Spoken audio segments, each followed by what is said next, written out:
All right, hello everyone, and I hope my voice is coming good and clear.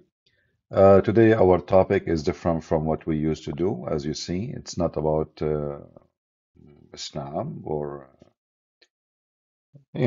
politics or crimes or it's about questions we have in our life, and we struggle with them.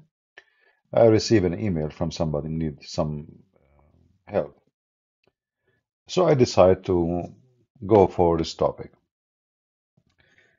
The question I received was about, this person is struggling of being a Christian and what he need in life, how we can be both. It's for sure it's very hard, uh, like a young man he have needs, he have needs, and the needs goes from east to the west. Uh, he need a company, he need a woman, he need money, he need a job. He needs a future, he needs security. So I said to myself, well, this is what all of us will need. It's not about just this young man. He think he is like different and struggling with his needs. So I said, let us do a little talk about it and try to be more, little bit deep in what we are struggling with. So I welcome everybody to share with us if you are interested in this topic, Uh, okay, Sam, give me the question. Give me the question. And if your question is stupid, I'm going to block you. So all of us, we have needs, and the needs can go from, different perspective of life and where we are, like what is our age, what is our gender, what our money position, skills, education. Uh, so everyone have his own different needs. And those needs will never stop and they will never be, like ended. It doesn't matter how much rich you are, as an example, still you will find yourself always have needs. A person who is rich, not necessarily he feels secure. He might be actually feel he is very much insecure. He might feel even he is so poor, even though he is so rich compared to others. Uh, Someone is healthy, he might think he is not. Someone is not healthy, he think he is healthy. Someone is stupid, he think he is smart. Someone is not smart, he think he is smart. I mean, everyone, uh, you know, what I'm trying to say that we have different place in life, and each one of us, we have eyes. For sure, some of us are blind; they are not blessed with the ability to see. But we are talking about, uh, like ability to function in life around us and to see things. But each one of us, when we look, if you are walking in the street, you don't see yourself walking. You see people coming toward you or people leaving you, like, coming from your back and they are walking, maybe they are faster than you. So you see their back. And there is other group of people, they are coming to you and you see their face, you know, and your eyes is staring at everybody walking by, through you, away from you. And you will find that your eyes is looking around, trying to let us say make a map of what's going on around you. A map for the people, map for the movement, map for the occasion, map for your safety, uh, when you cross the street, when you don't cross the street, what people are wearing. In your mind, maybe you are thinking, look what this woman, she is very crazy. Oh, look at this, what this man is doing. So, like in life, you might be looking at people around you because you have a certain position, but always, whatever the position is, you don't see yourself. Your eyes is not capable. of making you able to see yourself. So in your process of life, you will see everything around you, but you don't see yourself.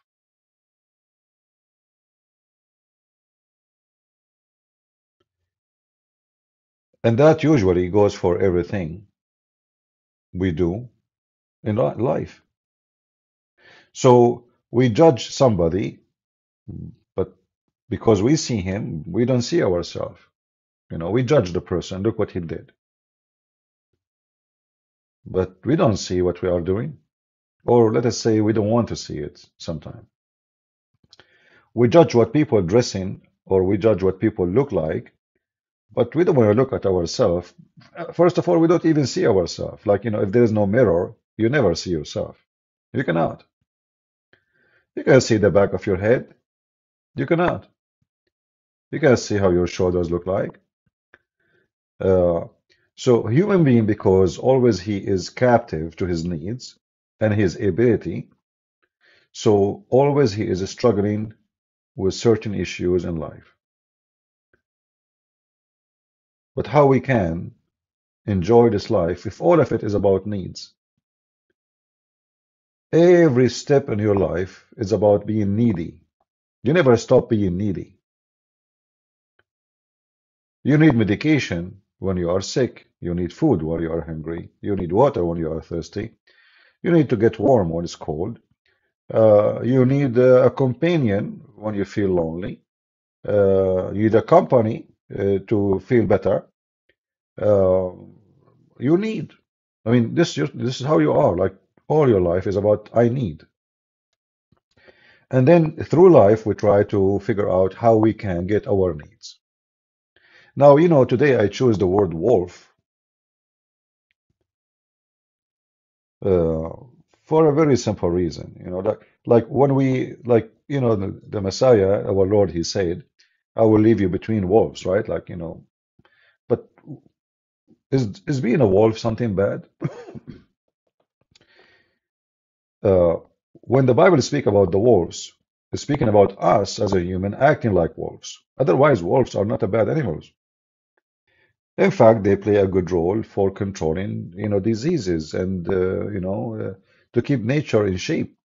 So the diet of the wolves made them who they are. If the wolves eat grass, they will not be called wolves. They will be called maybe sheep. But the diet of the wolf, his need of food, certain kind of food, based on blood and meat, put this wolf in a position where people are calling him beast. But if the wolf eat different diet, then the wolf will be something different. But the wolf is not the bad guy here. He's created in a certain way. It's like a mosquito. The female mosquito, she need the blood when she want to lay eggs. So what she do? She go look for blood to suck. She's designed this way. It's not because the mosquito is bad, even though we hate them for what they do to us. But the mosquito is a mosquito. The mosquito does what mosquito do. Now you as a human, you have your diet too.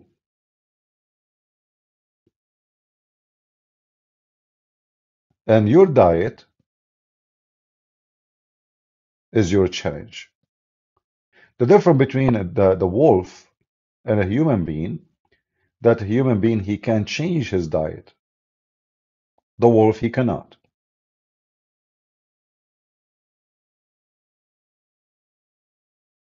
I don't know if what I'm trying to say to you is a,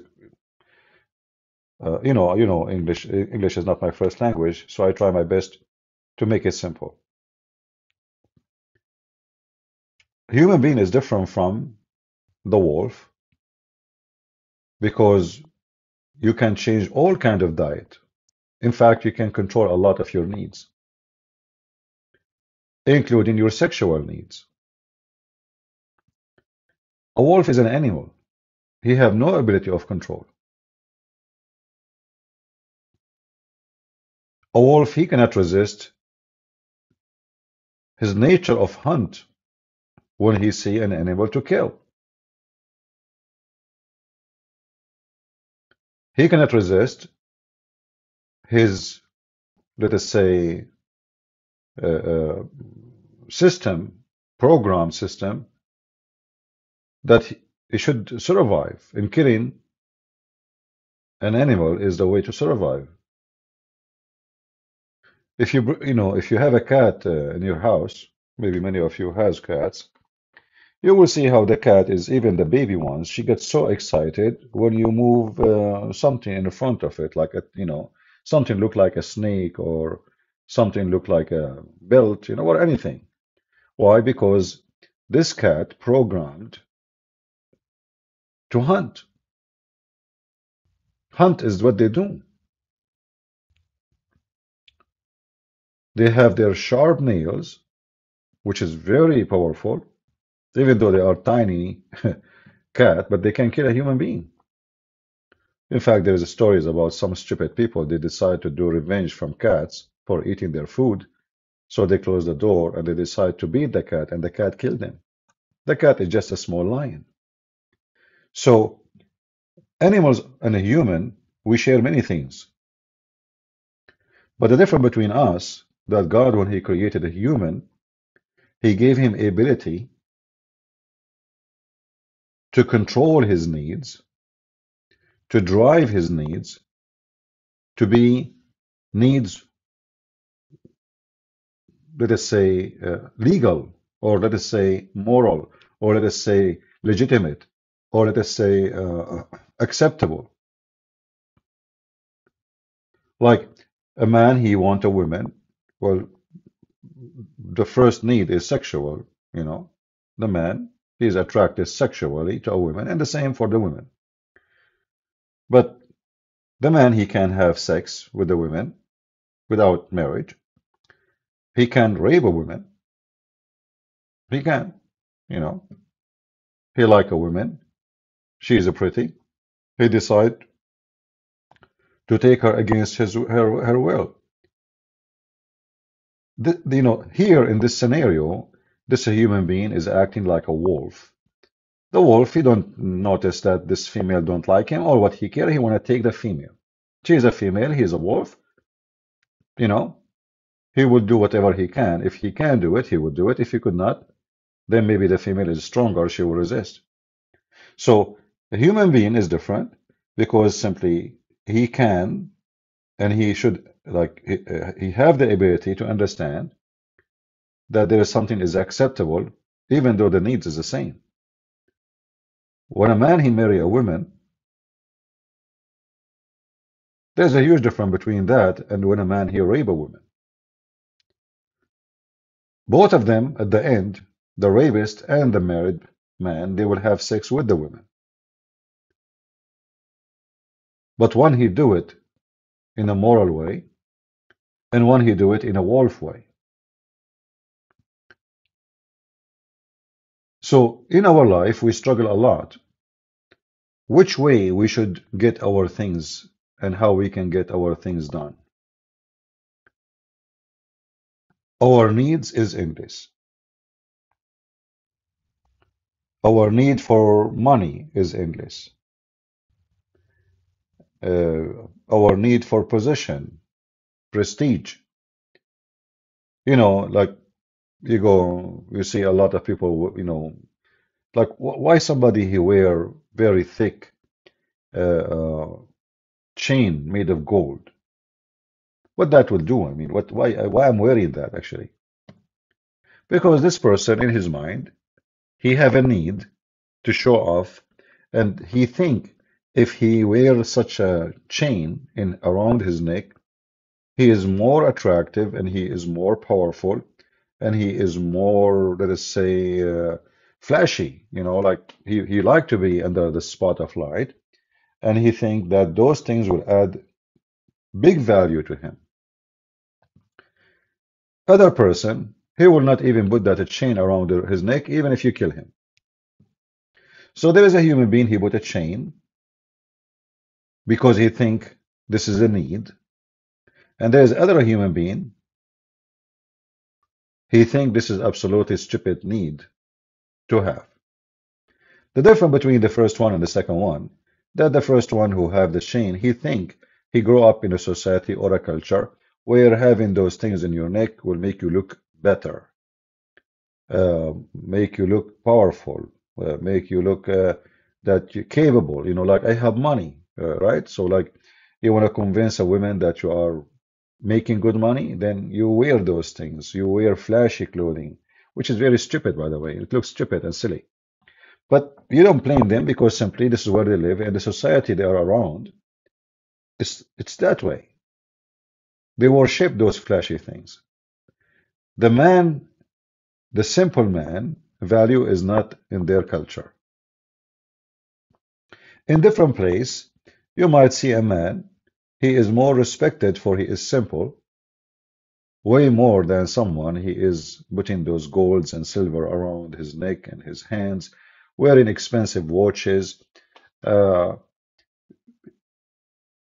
but as we said, everyone he have his own way to see needs.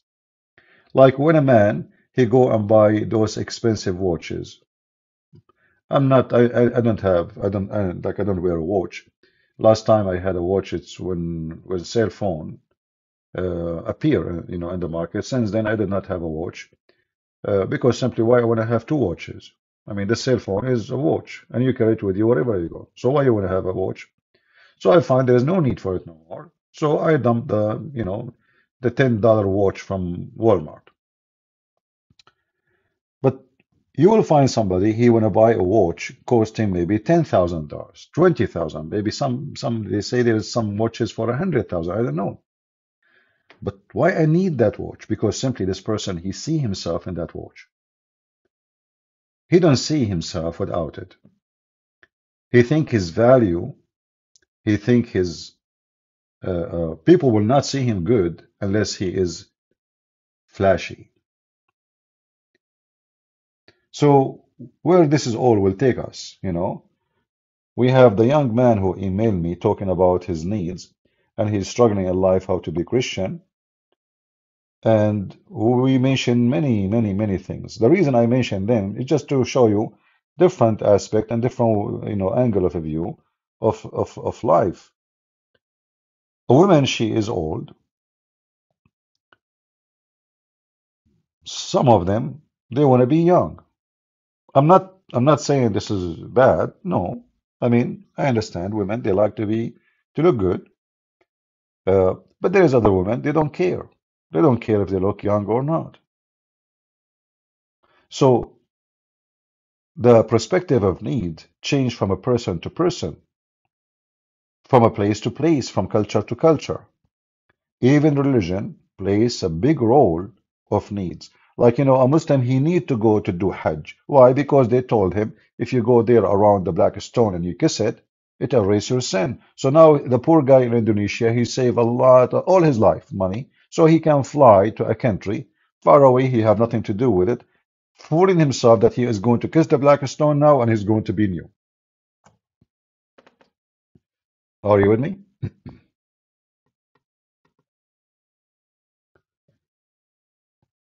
So because now he have a need based on his religion, he is going to waste all his money. This poor man who works so hard, poor country, like a person in Bangladesh, how much he make a month? $100, $50? How much is going to take him to save $6,000? This is mission impossible. And then when they save it, they go spend it in the pocket of the Saudi. So here you see that the need a change. Why? Because of religion. So religion can do a negative impact in your needs, in your ability and capability, in your understanding of life, in your functioning or the way you function in life. When a person, based on his religion, he gave a charity. There is people that give a charity because they believe charity is the right thing to do. Like Christians, that's how they believe. But there is people that give a charity because they think if they give a charity, they go to heaven. Those are the Muslims. They are not giving charity because they like to help the poor, but they are bribing God, good deeds. It's a religion based on something called good deeds, So you kill the Christian, you steal their money, you give a charity to the Muslims. Uh, so here we have a different perspective of what is called good deed and bad deed. But how we as a Christians, or even if you are not, how we can survive this life with needs and how we can be stronger and smarter and more successful. So I said to myself, let us have a discussion about it and let us tell people first why we don't make a list of what it's really need for us.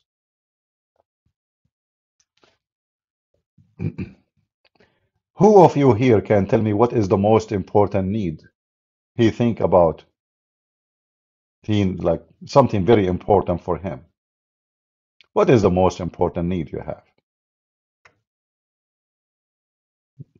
Can somebody help me? And don't, say whatever you want. Just be honest.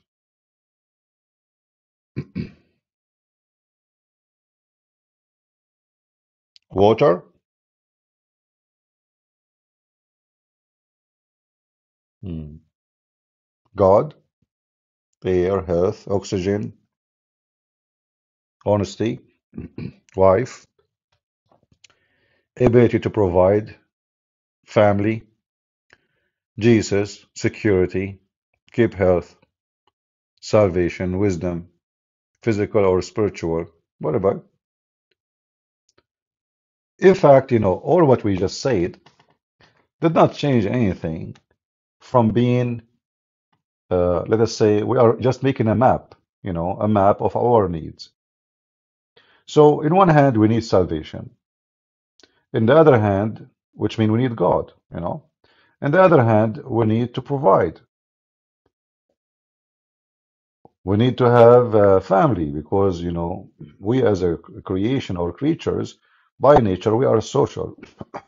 And if we don't have a social, or let us say, social network around us, like family, friends, relatives, we will be living very sad. So, social is very important.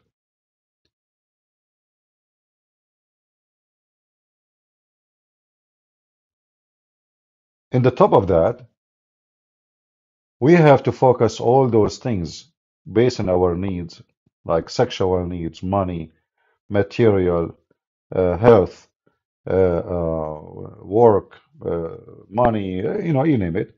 All of those we have to make them go in one side and not to break the rules of being a Christian. So let us say break the connection with God, because the second we decide to have our needs out of order, we decide to be away from God.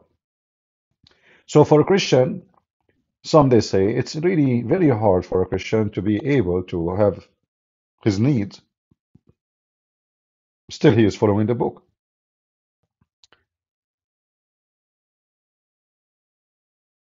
Don't people lie?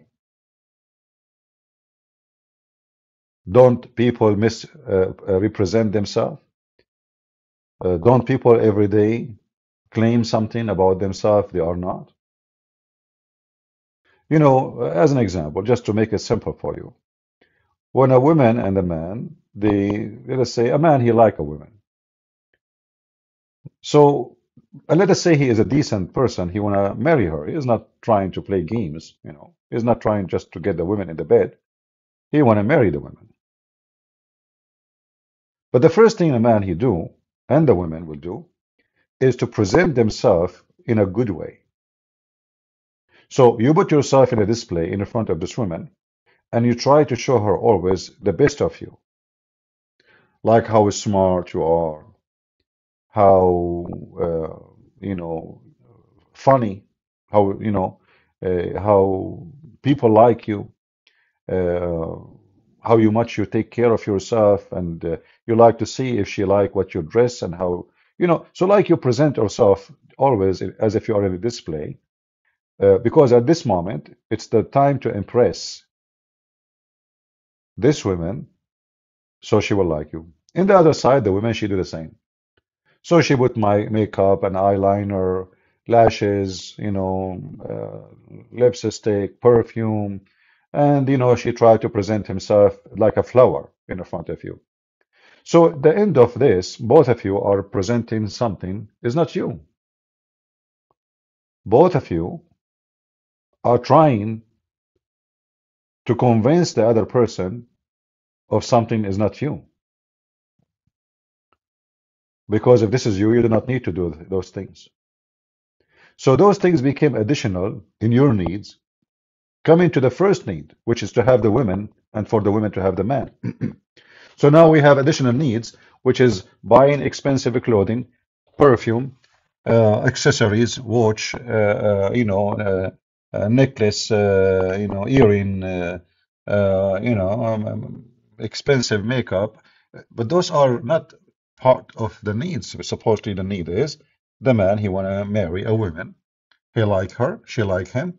And suddenly we find ourselves swimming in other lake of needs, which is spending a lot of money to convince each other that I am good, and she convinced him that she is good. That is the wolf inside you. Are you getting my point? That is the wolf inside you. The wolf inside you is not allowing you to be a human. The wolf inside you doing his best. In the animal kingdom, animals, they have a play, like sexual play. So the male, he tried to convince the female, or the female, she tried to convince the male. The difference between us and the animals, that animals are more honest. They are. Human being, he try to present himself in a way by covering himself by accessories, hoping that those accessories will make him look better and more appealing. So if I have a big house, I am more appealing than someone he is else, another guy, he don't have a house, or he have a small house. If I have a nice car, I am more appealing for this female from someone. He don't have a car, she will take a bus. Well, which one you like to marry? A guy, he do your grocery and you are sitting in your car, and maybe he have a driver, you never know. Or a guy who will say to you, take the bus. So the needs are the same, and then the accessories, they come. And the accessory usually, they are the wolf inside you. The wolf inside the woman, if he is big,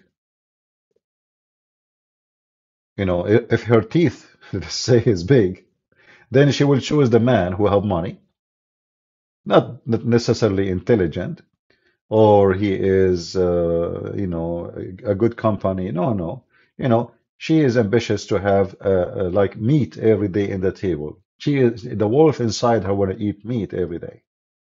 She don't want to eat, simple dish of salad with the guy who work hard work and he come back home and he's smelling so bad and maybe the shower, the hot water is not working. Maybe they don't even have hot water. So the wolf inside you decide what is your target and how you can accomplish your target. So some of us, they can control the wolf inside them and make him, let us say, a sheep, very friendly, easy to move around. Other of us, they will not even try. In fact, they try to feed the wolf inside them to be bigger. And those people usually, they never ever be happy. We have a Muslim, he keeps saying to me, he found an error in the Bible. I mean, this is what Muslims are about. Look what we are talking about, and look what he's talking about. I mean, the guy, the whole Quran is an error. Hail is coming from mountains in heaven. Sperm coming from the backbone. Women have a sperm coming from the ribs. And he's talking about error in the Bible. You know, this is what I'm talking about. You see those people, they have a wolf inside them, and they want to feed the wolf. They don't see the hump. They are like a camel. The camel, he have a big hump in his back, but when the camel, he look around him, he laugh at the horse, he laugh at the donkey, he laugh at the sheep. Look at them. Because he don't see his back. Those are the Muslims. And this is why today we are trying to understand life better, not to be like them. They are following a child molester and they think he's a good guy. I mean, the guy literally, he F a 5 years old girl. And then he is the best of mankind. Why? Because the wolf inside them ate the truth. Don't let them even see the truth. They become blind. They don't dare even to question. So we as a Christian, we have a different way to see life. We are not the same as those Mohammedan who kiss a black stone and they think it is God's hand. We are not stupid. Going back to our topic, I'm sure that Abdul, who told me he found an error in the Bible, now he is sorry for what he said. What a bunch of dummies. Look at you. I mean, you have religion, half of your book is about the penis and down. And you are coming to us to talk about my Bible, you idiot. So going back to our topic. How we can manage the wolf inside us.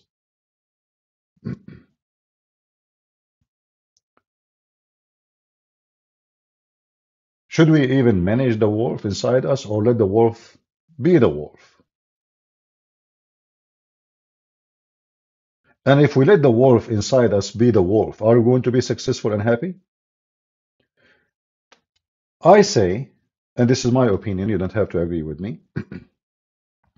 If you let the wolf inside you take over your life, you will never be happy. Because he have a mentality of wolf. Wolf, he want to grab what he don't have. When a wolf, he see a female, he try to compete with other male.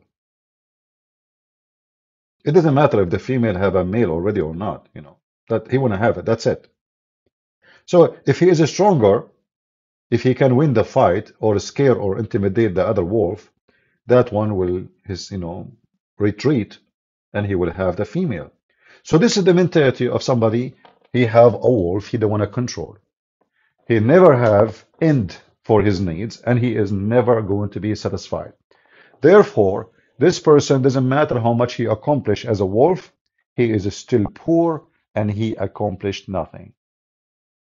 Do you want to be the person who accomplished nothing? Even though you live as a wolf, you fight as a wolf, and you scare everybody as a wolf? So being that wolf did not help you. You are still empty, empty-handed. For a very simple reason. Nothing is satisfying your needs. Nothing. So it doesn't matter how much you own, you're still poor. You want more. You're a wolf. You don't accept to have enough. You don't accept, you don't stand and say, okay, you know what? I am now so secure and everything is good, so I'm going to stop to be a wolf. You will not. Like somebody saying the wolf of Wall Street. Exactly. Those people, they have millions, sorry, if not hundreds of millions. Are they going to stop being wolves in Wall Street? No.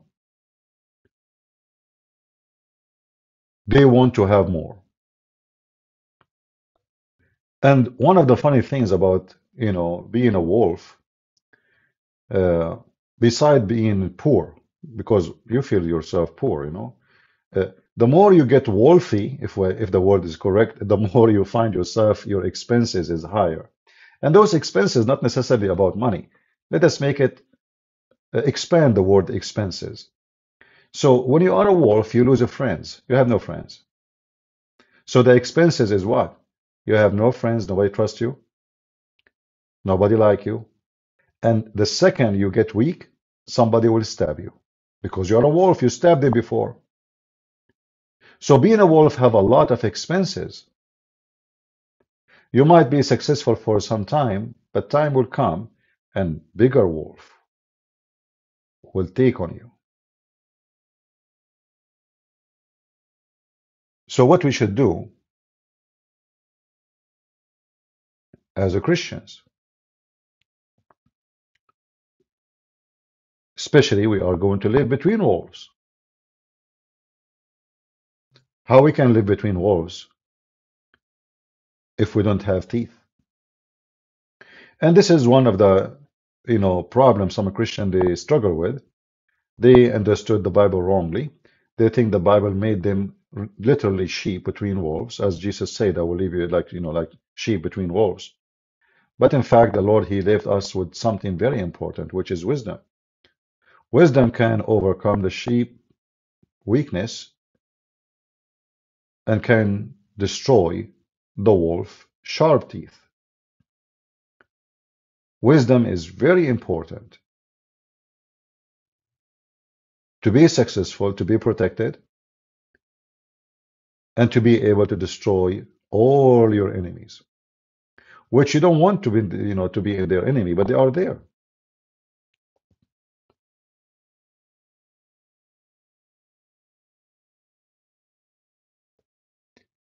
Somebody saying, Rhodes Quatch saying, CP, I would say wolf win battle, but sheep wins war. I mean, uh, you see here, we are not talking about the animal as a wolf. We are talking about, us being controlled by the wolf desire, the animal desire. Same time, when we speak about being a sheep, it doesn't mean that you are going to be the stupid, the naive, where people bite you and take advantage of you and fool you and humiliate you. No, no, no. This is not what should happen. Should not happen at all. We are talking about us controlling the wolf inside us. We cannot kill the wolf inside us. You cannot. You cannot. You as a creature, you are built in a certain way. You have the needs of the wolf. You have the desire. You have the accessories. Uh, you have the ability, and you are way smarter than an animal. We call him the wolf.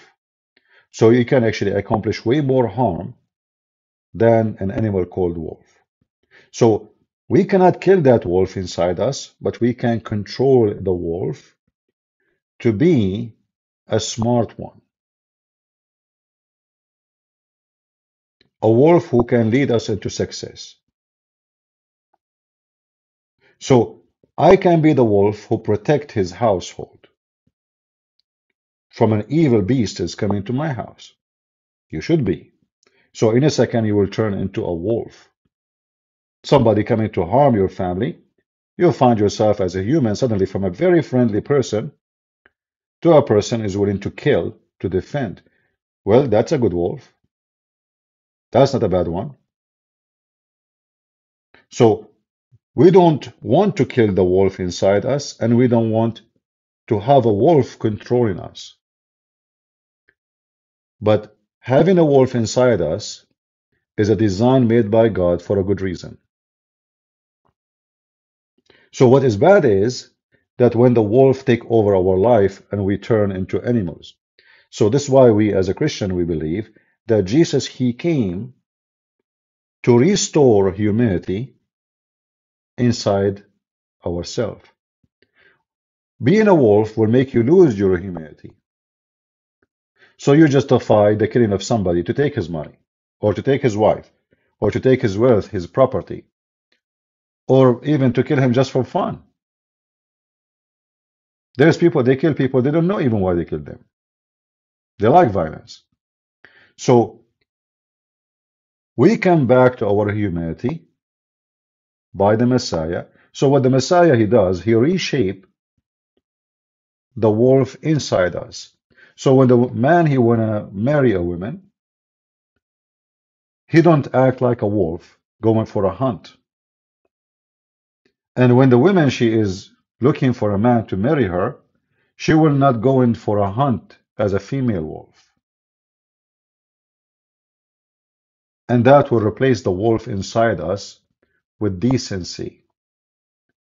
So then our needs will be legitimate and we will be able to be happy. Because remember, as we said, if you have the spirit of wolf inside you, you always want to have more and you are always seeking intimidate, like you intimidate somebody else in order to be in control.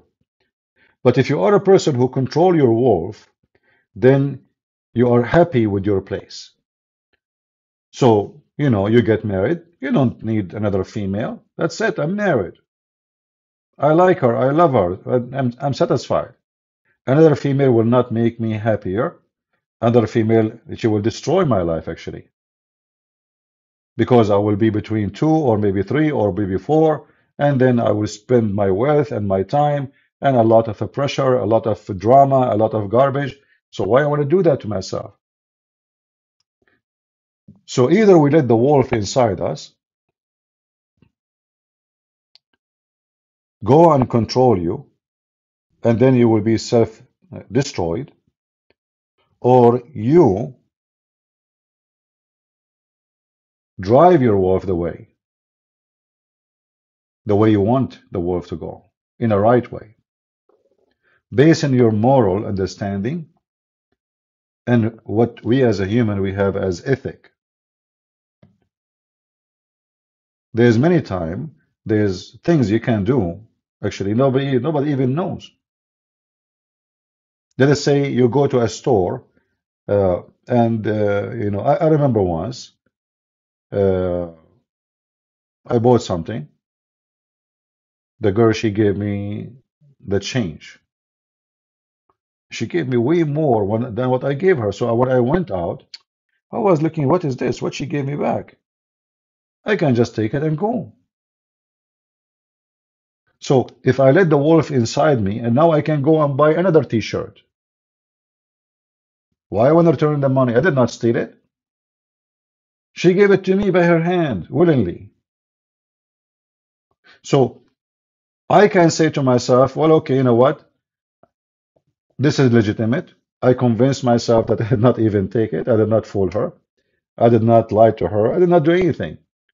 She started counting. I don't know where her brain is. Maybe she is worried about something, her family. You never know. So she gave way more extra back than what I should have.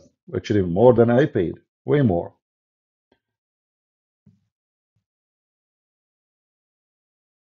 So if you let yourself go with the current, which is today, is the major current for everything around you. If you go in the street right now, what do you see? You see women wearing very crazy stuff. Uh, for me, I don't want to be rude to ladies here. I'm sure some they are doing that. Like when I see a woman wearing those long eyelashes, I find them very silly and very stupid. And the first thing come to my head that the wolf inside this woman is in control. He made her think that she is not good looking unless she have those things which look so stupid and look so weird and fake and dummy. So the wolf inside her control her mind. So now she is buying accessories, putting accessories, fake boobs, fake eyelashes, fake hair, fake glasses, fake eyes colors, fake butt. I don't know. I mean, there's endless fake stuff. But then when you go to your bedroom and you start taking them off, how it feel?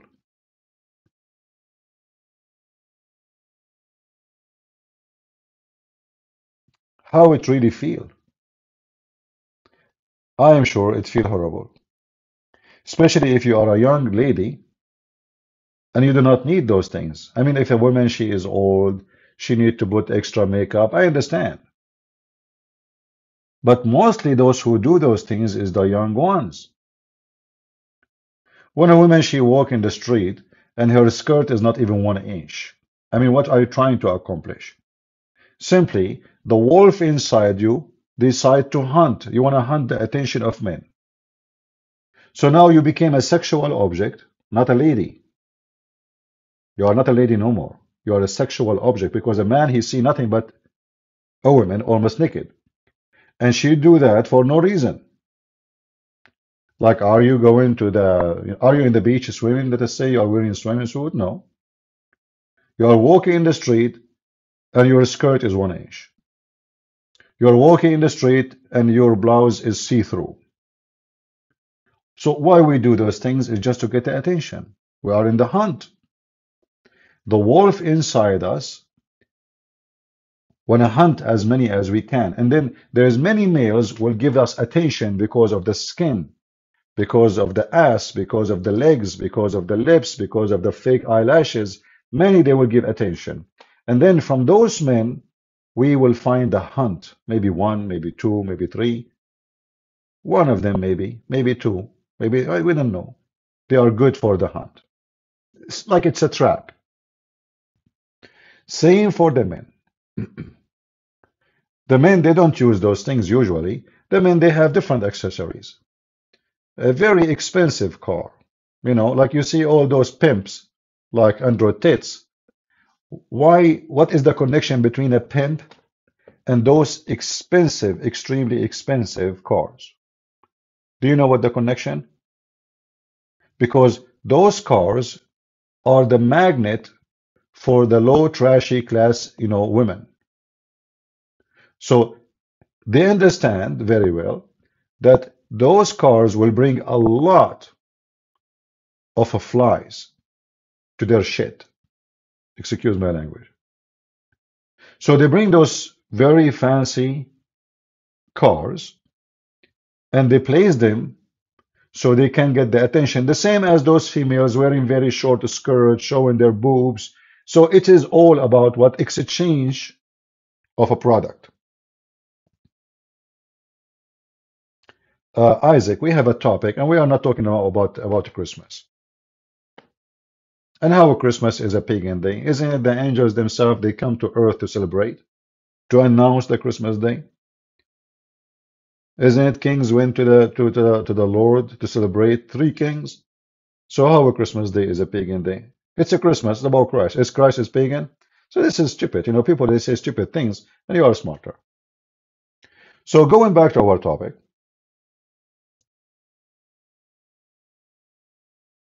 if we decide to live like wolves, then we will go and join a filthy university like Andrew Tits. Because what? Because you understand that this wolf, he was able to get so rich and he got all those hookers around him. So you decide to be a pimp like him and you think this is success. And then you see that they say to you that someone like this, he have a great influence on young ones. Why young ones? Because young ones are fool. Young ones have low experience in life. Young ones is easy to deceive, to control, to drive. Like you will see all those who they want to join Al Qaeda, they want to kill, they want to commit suicide. They are young, very young. An old man don't do that. An old man, he don't go and explode himself. You will not see an old man doing that. You will see only very young because they are foolish, easy to control, easy to drive. Few words, hey, okay, let's do it, okay, bye-bye, and then he go and they die. And you tell them you will get virgins are waiting for you and he's horny. So now our duty, if we are the growing one and the mature, our duty is not only to control the wolf inside us, but to train people around us, family member, children, how not to be driven by wolves. and not to be an animal who seek his needs by being an animal. Are you with me? So if a woman, she want to find a husband, nothing wrong with that. Absolutely nothing wrong. Same for the man. That's the right thing to do. How that can be wrong? But it's going to be very wrong if we practice the animal hunt. The animal hunt never been something about honesty. You see, when the cat, she wanna catch a mice, she don't go in front of the mice and say, "I'm here." She sneaks, she go around, she walks slow. I mean, it's amazing how they do it.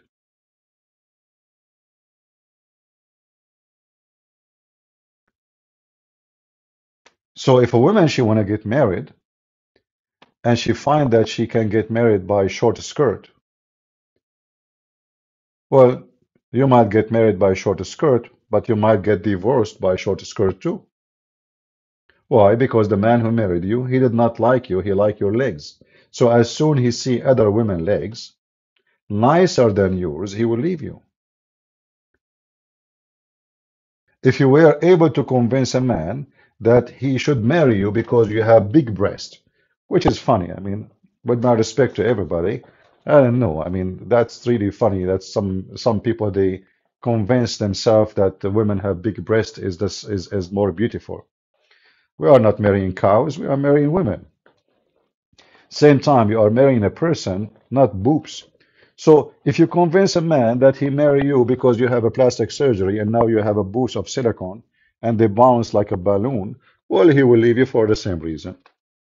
As soon he see a woman, she have better balloons than yours, he will give, he will fart at you and he will turn his back and he say bye-bye.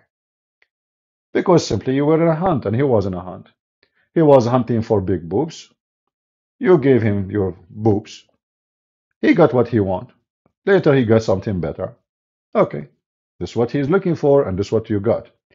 But if you are a woman who is not hunting using those stupid things, you are hunting for a man who is, decent, someone he loves you, someone he care for you, someone he is not going to cheat on you, someone he accept you the way you are, without the fake makeup and the 50 centimeter long eyelashes, which can be good for a fan in the barbecue outdoor.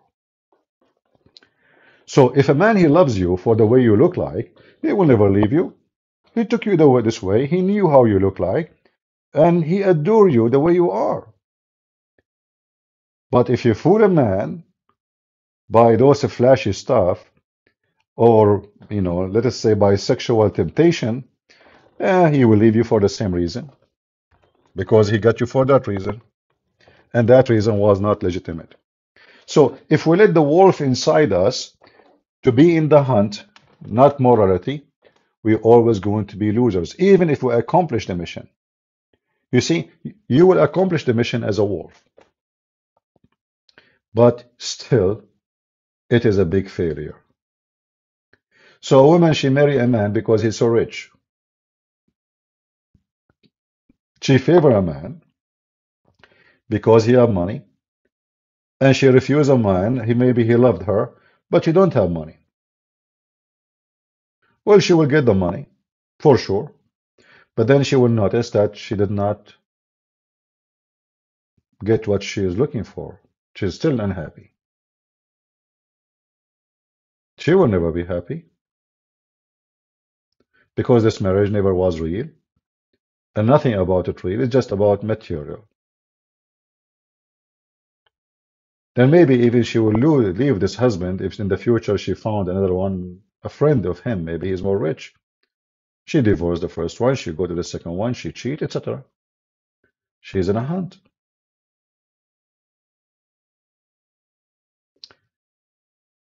I told you a story before about a fisherman. This fisherman, he go every day, early in the morning, very early, like maybe 3 a.m. in the morning. He go fishing. By 7 a.m. they go back. By 8, they are already they sold whatever fish they have, and then they go to like a cafe in the small fisherman village, and he sat with his friends enjoying his time the rest of the day. So there was a city man coming to the town for vacation. So he liked this fisherman, how hardworking he is. So he told him, "What do you do now for the rest of the day?" He said, "Nothing." He said, "Nothing?" He said, "Yeah, nothing. I just enjoying myself with my friends."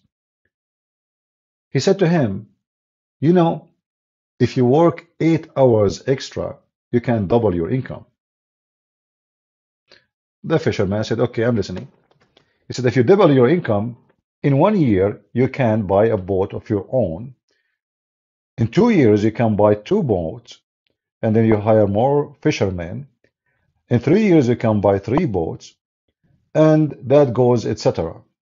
And then you will have a company, and you will be rich, and you will be able to retire early, and you can enjoy your life." After the plan is being said, the fisherman, he said, "So you are saying to me, after all of those things I accomplish, what I will do?" He says, "You can sit, enjoy your time with your friends." So the fisherman, he said to him, "Isn't it this is what I'm doing right now?" He's already enjoying his life. So I will work, I will spend the rest of my life to collect money, to end that I can retire and sit with I'm here sitting with my friends. I'm happy. So all the business plan is to make me rich, to come back to zero. And then in fact, if I become rich, my friends will not be my friends. I will be different. I will not be the same simple man who those simple men enjoy me and enjoy them. So the businessman, he's trying to corrupt the mind. This is the wolf of Wall Street, trying to corrupt the mind of this poor man who is happy with his life. So we convince him to work like a donkey for the coming 20 years. So after 20 years, he will come to the coffee shop to drink coffee, relax. What he's doing it right now.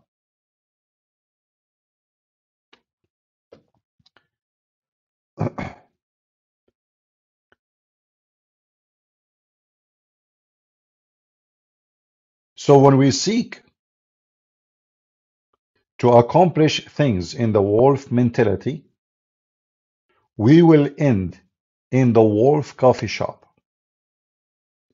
where everybody around us is a wolf, and everybody around us want to snatch a piece of us if we get weak. You see, a wolf, he never enjoy his security because sooner or later, a stronger wolf, he will take over.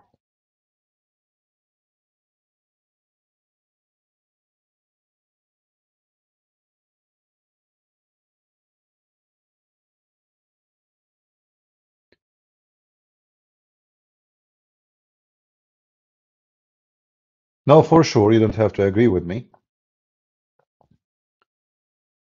Uh, you choose how you live your life, but this is my advice to those who care. If you have the wolf mentality, you will be always unsatisfied and you will never accomplish anything. It doesn't matter how much money you make. It doesn't matter how many things you have. The wolf inside you will not make you happy because you always want more. You cannot stop that wolf because you let him take over you for a long time. So even if one day you said to yourself, "You know what, that's it. I have, I mean, I do not need more of this," but it's going to be extremely hard. It's like, somebody is addicted to drugs. How he can stop suddenly?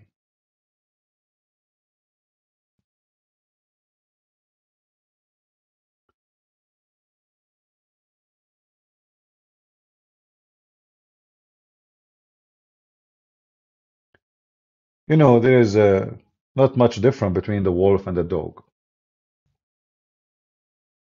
Both of them, they are from the same family. Even they have almost the same sound, the same head, the same number of teeth, and they bite. And both they eat meat. But there is someone you can trust him to sleep next to you in the bed.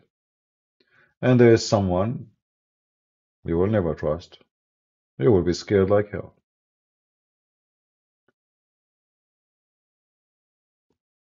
The difference is there is someone is loyal, protective, don't cheat. And there is other one, simply he's a wolf. He have no loyalty except to his teeth and his desire.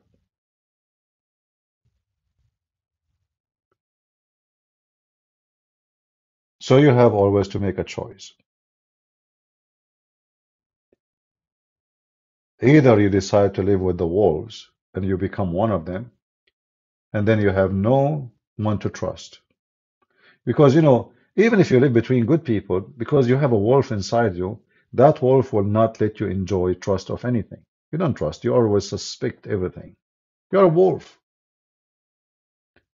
You want to snatch, you want to steal, you want to take, you want to come in the dark. And because you have such a personality, then you will never be in the relaxed mood. Because simply always you are in fear and always you are suspecting your ears. They have to keep moving, the radar. Who's going to hunt me? Because you're a wolf, you think the same way. When a person have a good heart, he might make a statement. It might be stupid or foolish or whatever. But when he speak in front of someone, he have a bad spirit inside him. When this person with good heart, he says something, right away, the one with bad spirit, he transform the sentence into something totally different meaning. Why? Because the other person is satanic, evil. He think about what you said different from what you meant. The beast inside him digest your words in different way. But if a person who have a good heart, he says something, even if it's stupid, and he is speaking those words in front of people who have good heart, nobody will take it in a very bad way. Because both they have good heart.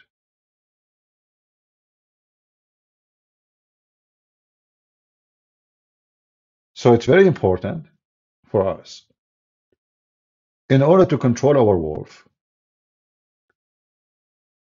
is to learn how to control our desire. Our desire for money, our desire for accomplishing things.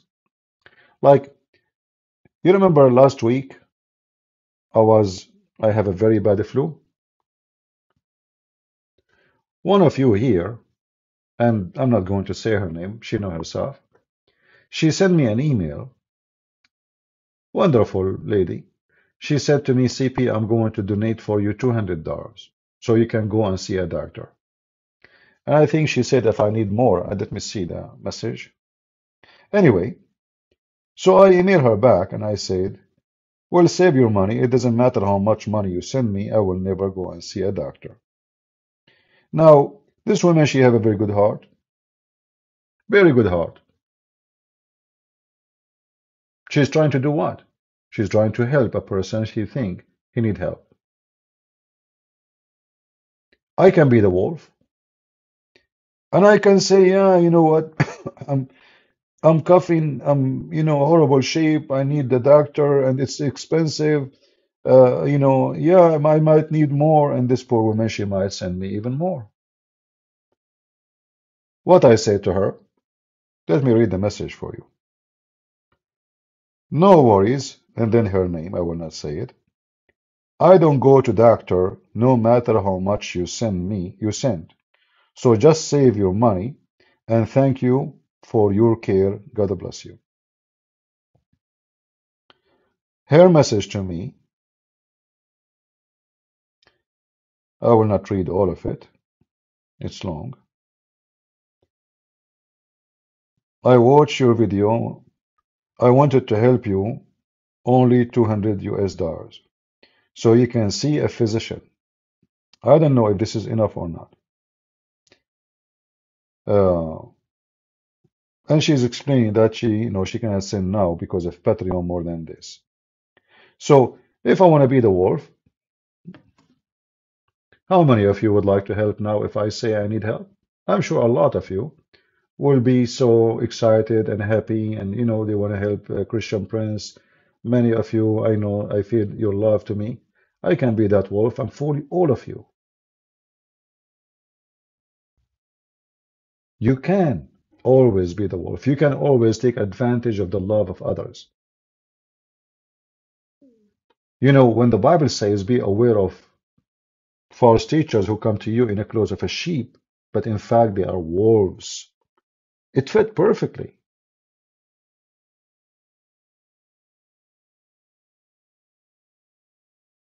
So there is people, they have good heart, and sometimes those people who have a good heart, they can be abused by the one who have the mentality and the spirit of a wolf.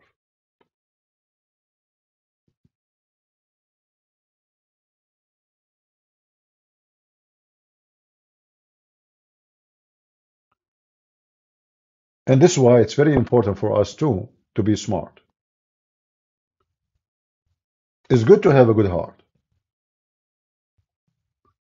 It's good to try to help somebody. But always you have to be vigilant and remember there is people who they are really evil, even if they try to present themselves that they are the good person. In fact, I am going to be worried more from somebody coming to you in the clothes of a sheep, from someone is coming to my door and he is a wolf.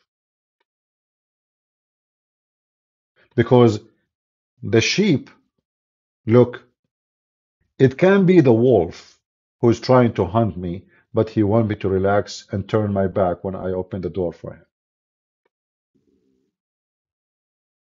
But the wolf who is coming to your door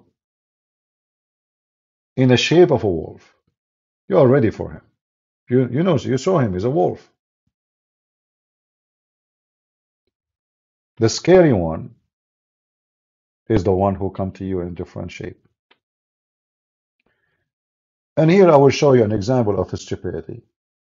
Yeshua, Rab, he said, CP, do you think Jews are also wolves? What does that mean?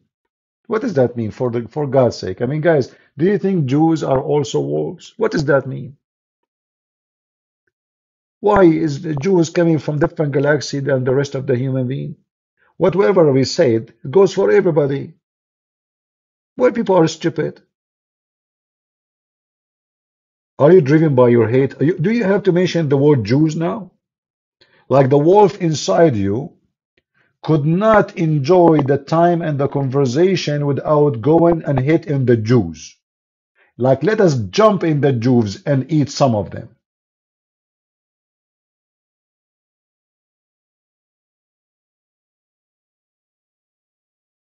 You have to jump and to attack the Jews. As if the Jews are different species. Like, do you think the Jews are wolves, CP? Oh, yeah, yeah. I think you're an elephant. Your nose is so long.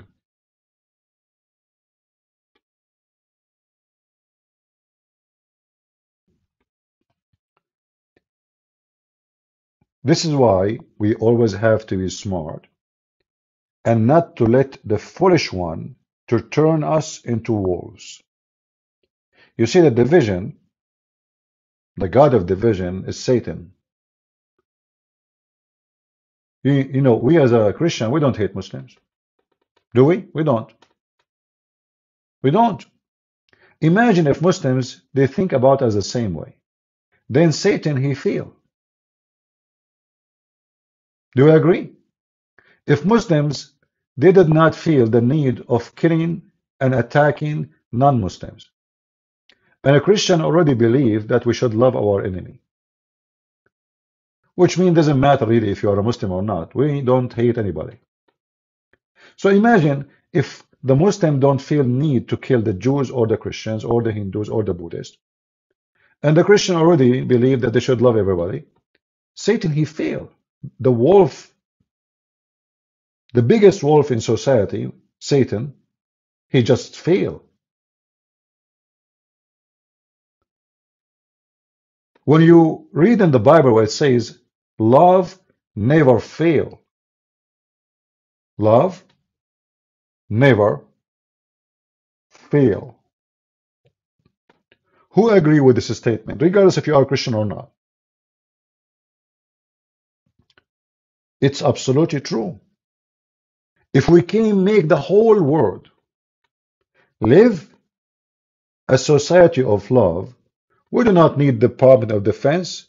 We do not need missiles. We do not need tanks. We do not need guns. We do not need anything. In fact, nobody will be homeless. And nobody will not be able to send his children to school. Because because people they have love, they provide and they support each other.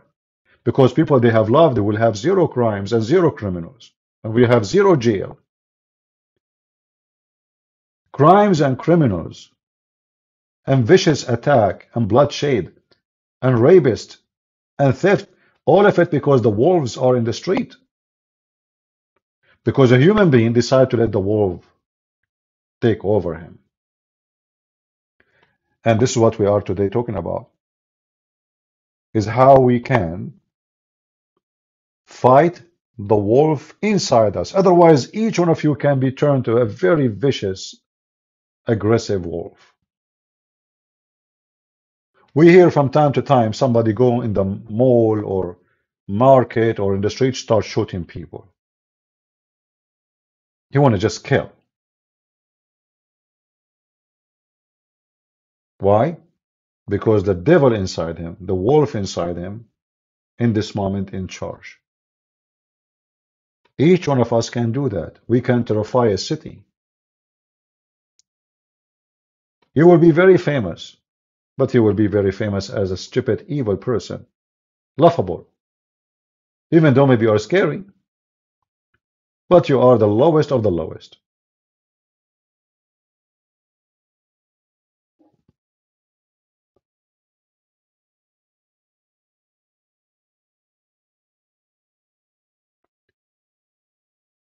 So today, our topic was, and it is, about how not to be the wolf. However, remember one thing I said to you. It's good to be a wolf sometime. It's good to be a wolf sometime. When? When you defend your family. When you defend your children. When you defend someone at risk. Which means to be a wolf to defend, to rescue. Like you have a strong strength of a wolf or the strength of a lion. The teeth of the lion. To rescue, not to kill. Even though maybe you need to kill in order to rescue. Like somebody is coming to your house, want to rape your wife, want to kill your children. What do you do? Are you going to be the sheep? No, you have to be the lion. You have to use all the teeth you have. So there's a time for war and there's time for peace. There's a time where you are the sheep, which is maybe, let us say, 99% of your time. But when it's time to defend your family and your society and your people and your whatever beloved people you have the permission of God to be the Lion of Judah.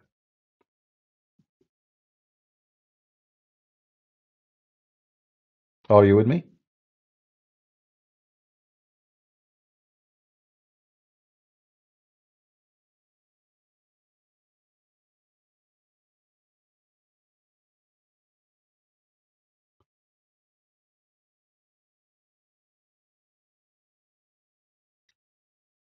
Sometimes you have to be a beast in order to fight the beast.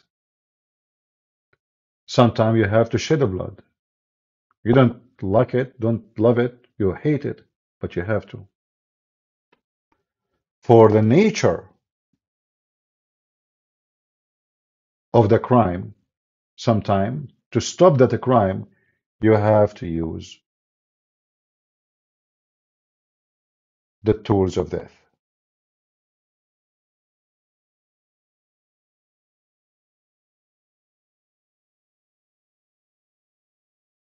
Do we have any question? So today our topic was not about Muhammad and his garbage. I decided to, to have such a topic to answer the gentleman who asked me for help in the email.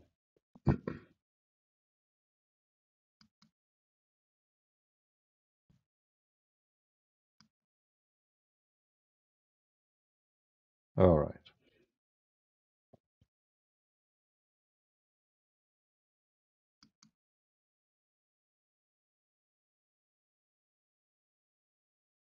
We know why people they are obsessed of beating me. I keep receiving messages from people they want to meet me, and why you want to meet me? I'm serious. Why you want to meet me? Why anyone want to meet me? What for?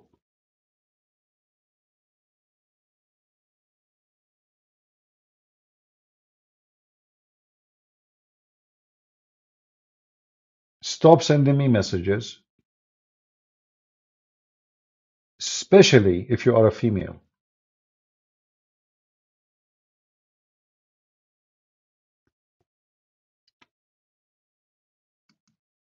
I come here for a reason, and the reason is so clear, and there's no other reason in my agenda.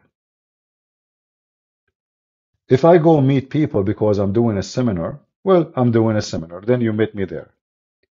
Otherwise, you will not. I'm not interested to have a coffee with anyone, to go in a coffee shop with anyone. I am not interested in this social, environment. Here we go. You are here. We meet. You want to talk to me? You call me in public. When I say Christians can call me, you can call me.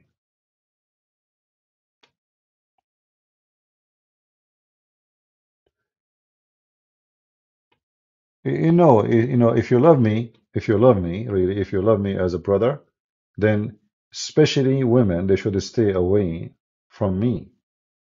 Because remember, we are trying to control the wolf inside us, and there is many temptation around us. A lot of temptation.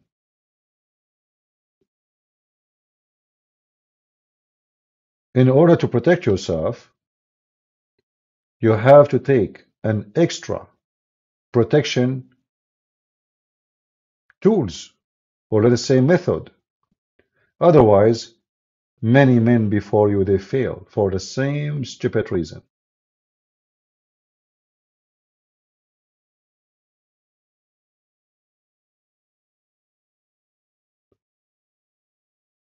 Promise, CP, we all love you. I understand that, but there's no need for, people to. Sometimes I feel like it's a harassment. That's it. I said I don't want to meet anybody. That's it. If I go to your country one day and I do a seminar, go and we welcome. Good to see you. When I was in the Philippines last time and I did a seminar, the church they did not mention my name. They did not say Christian Prince. So they just said we have a seminar about Islam and we have a special guest will speak today. So when I was speaking on the stage, then they took a break. Then there's two girls, people they come shake hands with you, introduce themselves, etc. There's two girls they were standing and they were talking and like almost like people because now we go back, the break is almost over. So I will go back on the stage. And then one of them she said, I have a question. I said, what? She said, are you Christian Prince? I said, maybe. She said, see, I told you. This is his voice. So they were discussing if this is me or not. So I don't mind if people, see me and meet me, no problem. But when you start harassing a person, that is not right. If a person he said, I don't want to meet anyone, that's it. Respect his wish. We go to a seminar, you meet me there, God bless you. I will be happy to shake hands with you. All right. Do you visit UK? Well, mm, I've been in the UK a long time ago, but not anymore.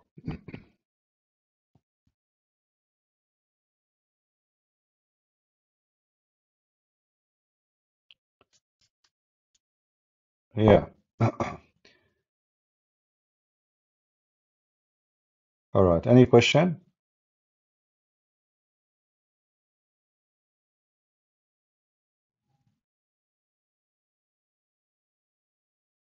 No, no, actually the ones that are trying to contact me, I'm very I'm very sure they are good people. But they keep asking the same thing. They want to invite me there. They want to meet me here. And I say no. And then they keep sending me message. I block them. They do it again. But I'm very sure they are good people, but I'm not really. I hope they will, I hope they are listening.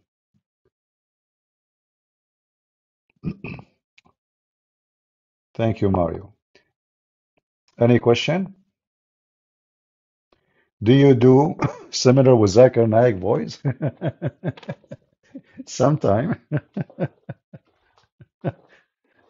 Yeah, you see, like actually, my seminar depend. If I have a translator, then the seminar is not going to be the same because you lose. Let us say you lose the spirit of like when people hear you directly and they understand the language, it's different. Uh, like sometimes you do seminars and you have a translator because nobody understands English. For me, this is the worst because simply people will not enjoy a sense of a humor very well. And mostly the translator will not be able to translate good. In fact, once the translator, like, after I finished the seminar, I went to the house of the bishop, very nice guy. And then, he served some like tea, something, and cookies, his wife, very wonderful lady. And then he said to me, the only thing I don't understand, why someone like you smoke? I said, who, what? He said, why you smoke? I said, who said I smoke? He said, the translator. So imagine the translator with me on the stage in the church. He said that I do smoke, but I never ever smoke a cigarette all my life. I never mentioned that in the seminar. And the translator was there with us. I said, what you told them? He said, oh, I thought you said. I said, no, what? We didn't even speak about cigarettes. So imagine something I never said. It turned to be I am smoking now. And this is church, very conservative people, and they don't smoke, they don't drink, they don't. So he was wondering, I mean, why he smoke? You know. So he was trying. He's prepared himself to advise me to quit smoking. I told him, tell him, I never smoked cigarette all my life. What are you talking about? So having someone translating to you, not only he can translate wrong, and he can even put you in trouble. He can say something you did not even see. No, it's not evil. Like it's a by mistake. Yeah,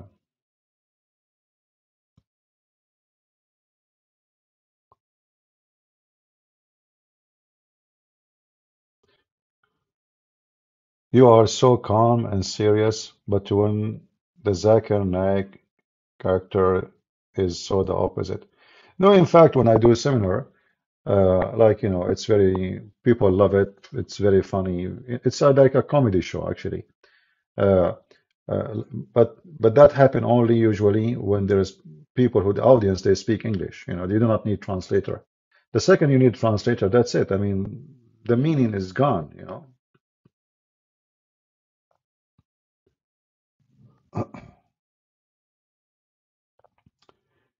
Do you mind being guest in other podcast shows? Yeah, I do mind. I don't prefer to go to any someone show because always I am disappointed about how people they perform their show. First of all, I don't have a show. This is not a show. Here we have a friendly family talk. Uh, so my experience, each time I get invited somewhere, I find it very boring, to be honest with you, and disappointing.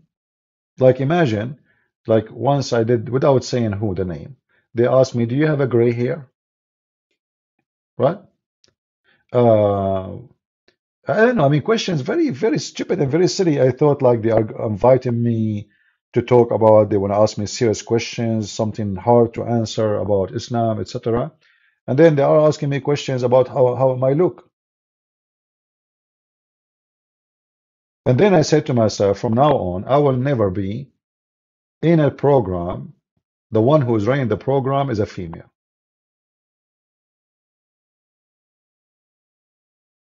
I'm not saying all females will do the same, but instead of being something serious, then suddenly I found like, what color you like. What does have to do? What you brought me here to ask me what color I like? What is this?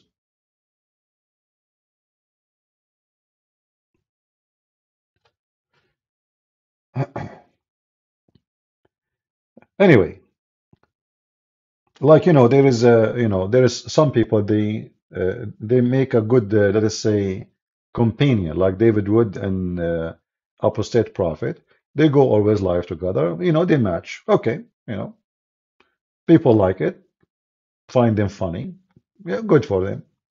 But for me, I find such a format very boring because nothing there is serious, as said, and nothing, no real education.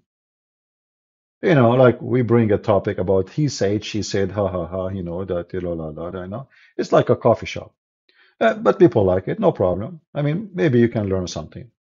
But in our program, we put reference on the screen, we share links, we challenge people. It's like something really, it's like a classroom, but in a family way, like, study at home. My young bro is bullied in school. Encourage him to report to teacher. But what if the teacher did not take action? I'm getting anxious. Well, my friend, you should teach your brother how to fight the bully, not to report to teacher. Because if your brother or your son, let us say, do not know how to stand against the bully, then always you need the protection of a teacher. And this is not the right way. There's always somebody is going to bully him. So what you need to do, you need to train your brother how to stand for himself and how to stop. You know why people bully people? Because they find them weak. They find them they are very soft. They will not bully someone is aggressive. So sometimes you remember we mentioned that sometimes you have to have teeth and you have to be a lion, even though we have to control our lion. So it's not the right way is to tell him to go and tell the teacher. No. The right way is to teach your brother how to defend himself and not to let anyone to bully him. And he have to put them in their stand and he have to do whatever he need to do. What report to teacher?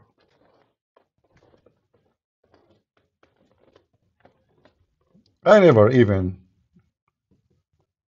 I mean, everyone is different, right? But I find it very wrong to make a child think that the one who protect him is a teacher. The teacher will not mostly care. A teacher is somebody doing a job. Okay, he will speak to them. Don't bully him. 2 minutes after they go in the corridor or in the bathroom, restroom, and they bully him again. The only way, my friend, is to teach your brother or your son how to stop the bully, how to defend himself.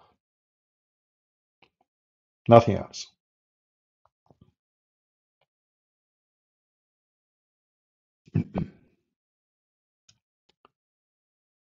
Any other question? In my lifetime, nobody ever dared to bully me. Never. And there is a reason. Because the bully always, they seek someone, they think they can bully. If they knew that there is a consequences to bully this person, they will never do it. If they knew that you are just, they make fun of, and this is what the bully is about. A bunch of stupid kids, they have a bad family, their family did not teach them good manner. They go to a kid, he is very maybe skinny, or he is not, he don't have a strong character, he is shy, and they start making fun of him. So the first thing is to teach your brother how he can be strong. Even if you need to take him and give him, class to fight, physical fight. Why not? Such a training never fail. You might need it one day.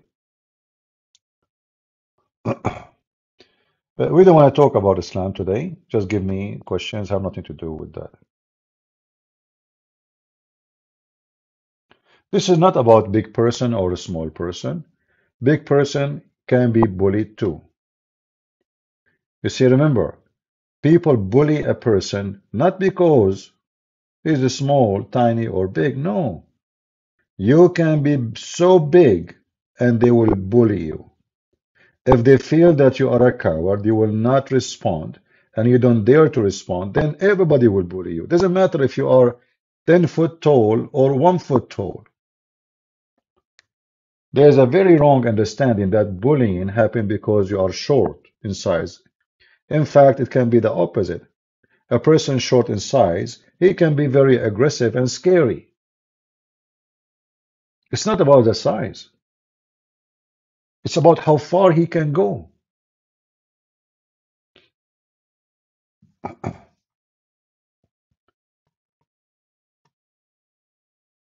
How you respond to physical bullying, you defend yourself physically. As simple as that. If somebody want to beat me, I will beat him. Do we need a question about it? Because you see, those are not coming to do like for a reason. They are just for a bully, just to make fun of you. So there's no way to stop them unless you show them that you touch my hand, I'm going to show you what will happen to your hand. You push me, you beat me, you slam my face, then I will show you what will happen to your face. As long as there is no consequence of their behavior, they are just enjoying the bullying. The second you show them that you are willing to do what you need to do, then they will never get close to you. In fact, I believe that the bully, he do a bully test. What does that mean?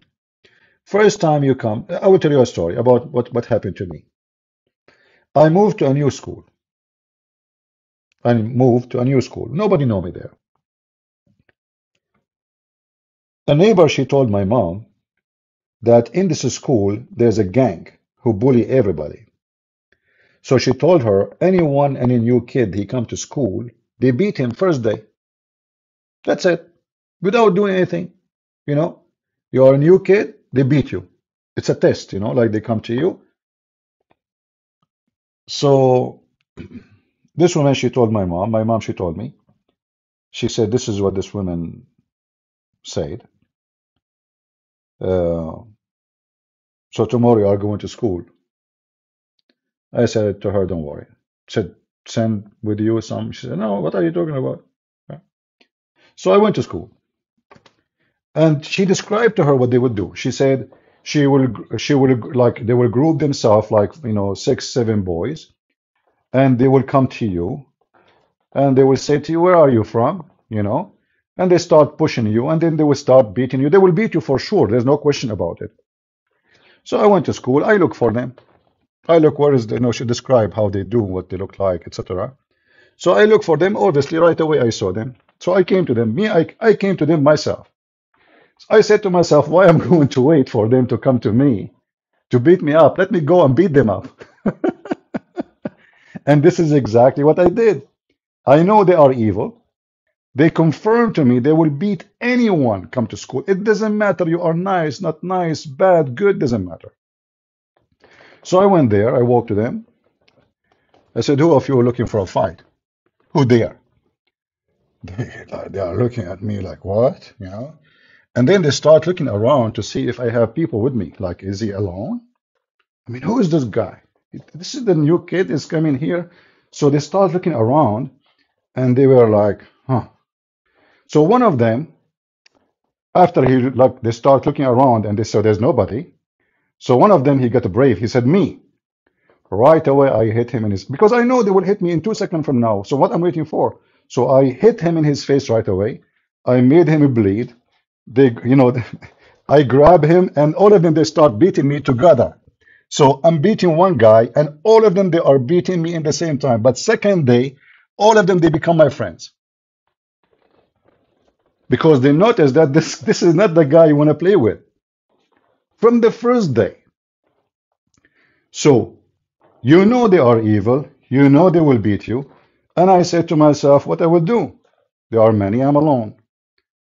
I'm not going to bring my family with me every day, or the cousins, you know. We are not going to launch a war. So I have to deal with it. So I look for them. Who of you want to fight? They got intimidated in the beginning. And then one of them, he got brave. He said, me. I did not give him a chance even to speak one more word. And then right away, they noticed that this guy will never stop beating us as long as we try to beat him. Second day, we become friends. And then later, I become the boss. This is how they are.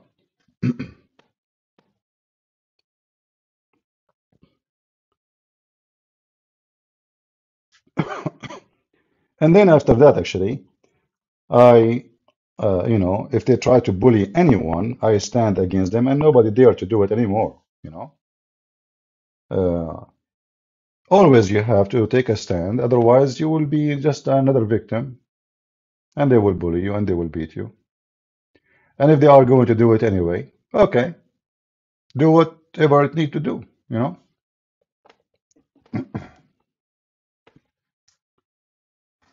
When you are a coward, everybody is brave. I hope my words is clear. When you are a coward, everybody is brave, except you. If you fear the criminals, they will use your fear against you. Your fear is your weakness.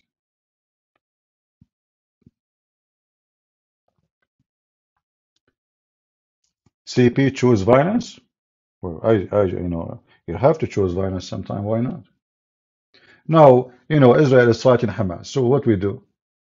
They come to you. They have RPG. They have AK, 47. They have a grenade. They rape women. They kill women. What do we do? Do we give them hugs? No. We made them shish kebab. So always there is somebody evil who will try to take advantage of you. And if they find that you are too much civil, that will be your weakness. There's time to be civil, as the Bible says. Time for peace, time for war. Time for peace is when you are civil. Time for war when you are very uncivil.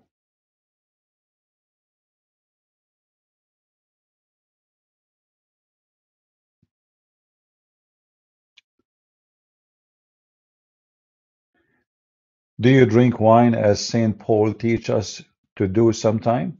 I don't know, you are understanding what Saint Paul in the wrong way, what he said. You see, and I find the question is very funny. Do you drink wine as Saint Paul he teach us? This what he teach us? Saint Paul he teach us to drink wine sometime. Are you sure? He did not teach you seven like Pepsi Cola or 7 Up? Don't you find yourself silly? And do I need anyone to teach me what to drink, what not to drink?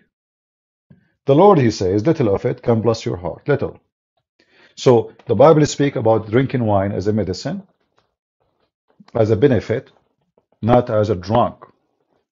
So drinking wine is not about you drinking. It's about you getting the benefit. So only silly people, they justify being a drunk and being stupid. St. Paul himself, he said, drunken will not enter heaven. Is that correct, guys? If you are a person who get drunk, you are not qualified to be in heaven. Sexual immorality, thieves, criminals, liars, drunken, they don't inherit the kingdom of God. That is the word.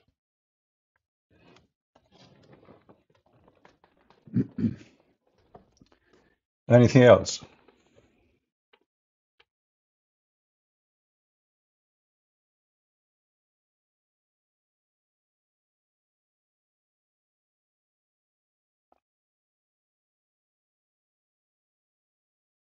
Anyone? Have you thought about making a theory about the beauty of Christianity? The topic could be to unite Christians, regardless of sect. Well, this is what we do every time we go live, right? Don't we always fight division? Like everybody knows here that in my platform, we don't allow people to divide. We don't care really if you are a Catholic or Protestant or Orthodox, because simply we should not be. We should not be Catholic or Protestant or Orthodox. We should be just following Jesus, Christian. That's what the Bible, this is the name, the only name is given to us in the Bible, nothing else. Christians. And we do not need a bishop or a pope or a priest. It doesn't matter if he's a Catholic or Protestant or Orthodox. We need Jesus only. So leadership is not about a priest. Leadership is about the wise man leading the one who is less wise. The wise man, how he can be wise, is by following the Bible. Someone he understands the word of God very well, and he advises people to act accordingly. So we do not need someone to say to us, you can bless same-sex marriage. That's not what the Bible says. You cannot bless wickedness, and you cannot bless the wicked. That's against the Bible. So we do not need priests and bishops. The Bible is there. The teaching of Christ is there. You see, neither of the disciples of Jesus were priests. They are not. They were fishermen. Normal, average people, you know.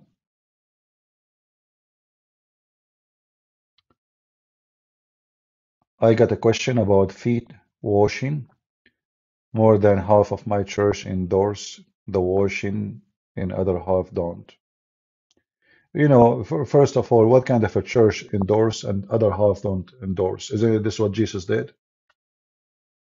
So can we deny what Jesus did? So if there is other half don't like it, that means this half don't like what Jesus did. So they are not Christians. If you are talking about it practice as a tradition, I believe this is not what Jesus he wanted us to do. You see, washing feet is not about tradition. It's about something real. So when Jesus he washed the feet of his disciples, he was not teach us a tradition, like empty tradition. Like, well, let me wash your feet. What does that mean? What Jesus he was teaching us that you cannot be a master unless you are a servant. So what we should endorse is the teaching, the purpose of it, that you cannot be a master unless you are a servant. That is the whole purpose of this. Otherwise, Jesus is not trying to clean them. They are clean already. Those are Jews are the Jews, they have a phobia about cleaning. Literally. They have put a dish inside a dish inside a dish so nobody can touch it. So he's not teaching them how to be clean, and he is not cleaning them. He was teaching them that in order for you to be my disciple, and you go to the world, You don't go and you claim we are sent by Jesus, be proud about yourself, and you give your hand out like those bishops these days. They give their hands to kiss their hands, His Highness, His Excellency, His Majesty. What is this? What does this have to do with Jesus? You are not being a servant, you are being Excellency now. Since when the servant is called Excellency? Are you with me?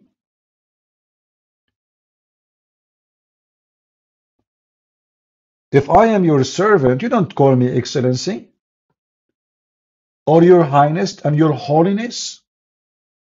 What Your Holiness? Who called Peter Your Holiness? Who called Paul Your Holiness? I mean, this is see, this is why we have to be careful. There's men, they took over our churches and they make it a source of power. So now I am Excellency. I have a power over you. Christ himself never been called Excellency. Is that correct? Or I'm making things up?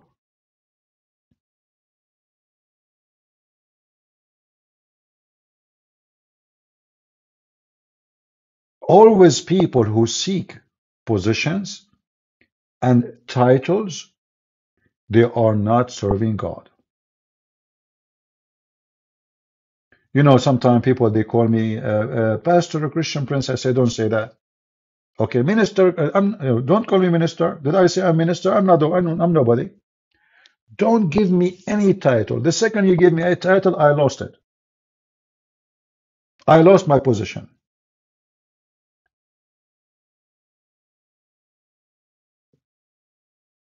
What minister and what pastor and what bishop and they have a church system, I understand, but I'm not part of it.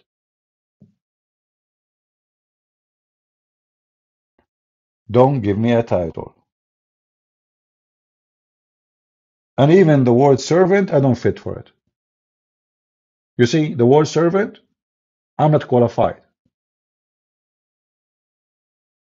This is a big word. To be a servant of the Lord, this is a big responsibility. I'm not qualified for it. So if I refuse the word servant, how in the world I will accept other words?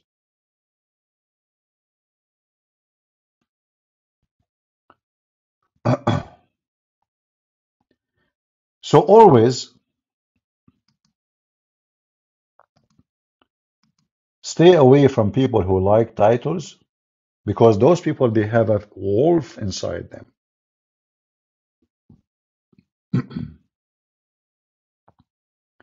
And that wolf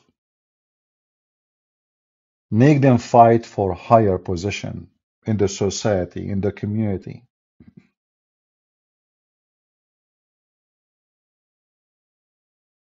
Stay away from that.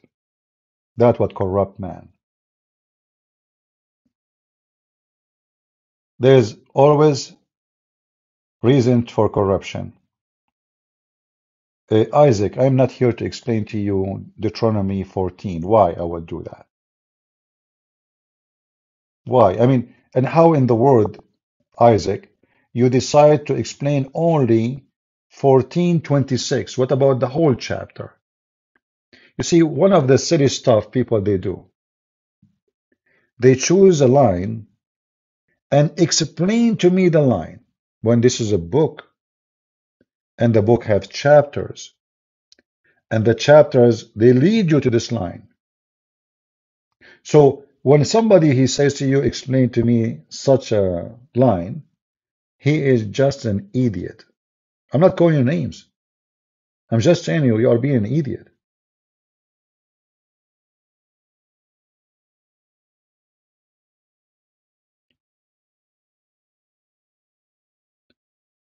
In order to understand a book, you read it. You don't read a line.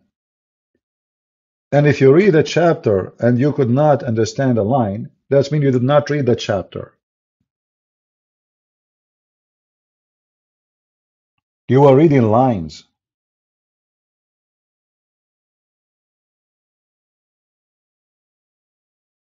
So always, those who don't want to understand, they pick up a line and they focus in one line because simply they don't want to read the whole story. Anyway, focus with us in our topic. Anyone have a question? Don't tell me explain this and explain that. We have a topic.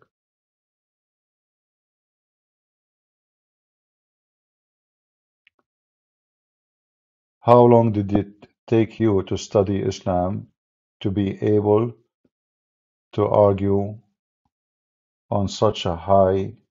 Okay. Well, it's not about time. It's about, let us say hard work. Because time is very important for sure. And we need time. Like you need to read a book, you need time, right?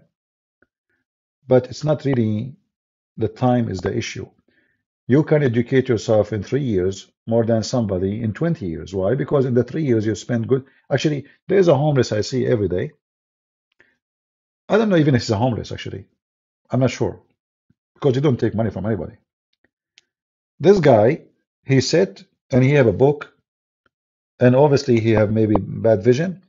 So every day I see him in the road sitting, he is reading, even in the cold. The first thing I said to myself, how much education this person he have? I assure you he is very, very, very well educated. I mean, this guy, he is a reading machine. And you can tell he enjoy it. He don't see even anyone walking by. All people walk in the street, he don't see them. His eyes is in the book. So education is not about how long, how many years. It's about how much you spend of your time on your education. If you go, the day is 24 hours, right? We spend 8 hours at least sleeping. Those are gone. So by the age of 60, you step to 20 years. 20 years of your life is gone, totally gone, for nothing, just snoring. So imagine if you give from your day just 2 hours.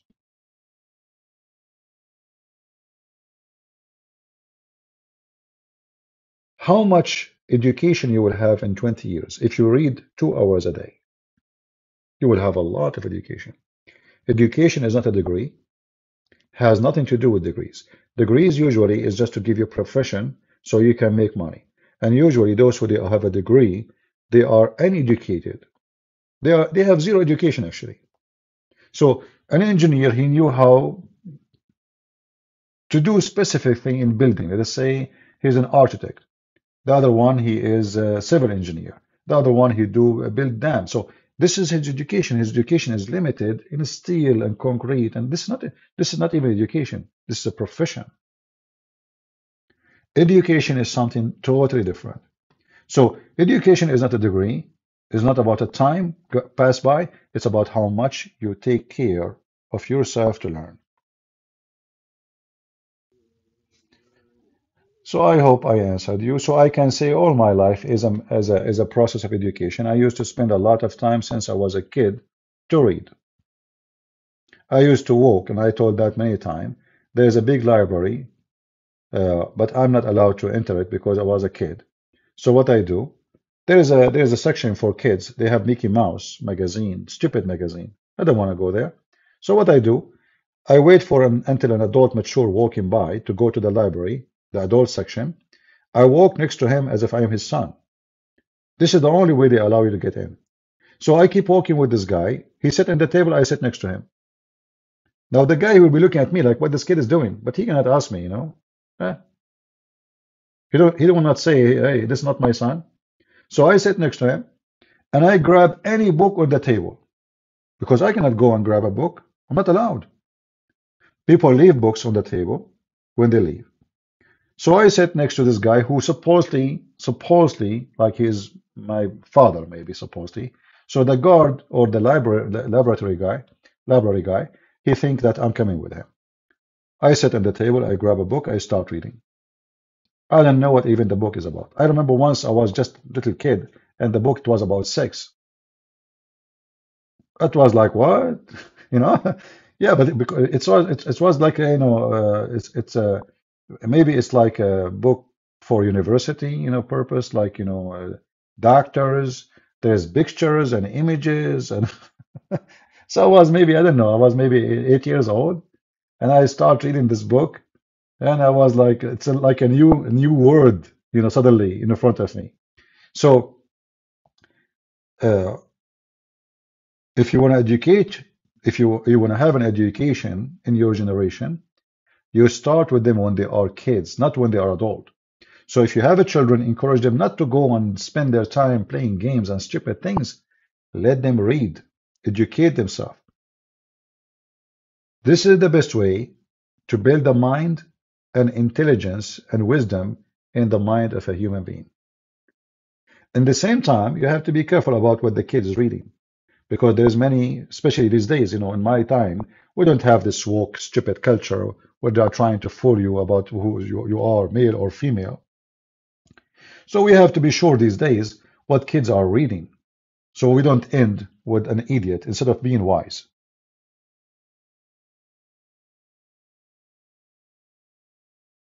Uh, all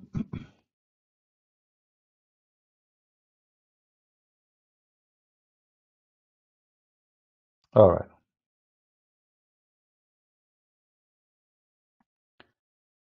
Got it saying, are you afraid that someday a Muslim will find you and harm you? Also, what made you start to learn about Islam? My friend, I'm the last one who afraid of somebody to find me. And who said to you, Muslim, don't find me? I'm very well known. Trust me. They knew everything about me, especially countries. Uh, you know, uh, uh, uh, I publish my books on Amazon. I have my books copyrighted by my name. So if you think I'm not known, you are mistaken. Secondly, I fear nobody. I'm a person who like to be private. I don't like to be in camera. I don't like the celebrity thing, Uh, I enjoy it this way. I'm not seeking, people to know me. I don't care. But if people know me, who care? I fear nobody. I'm the last one who fear death. Since I was a kid, if I mention things I went through, I mean, you will be terrified.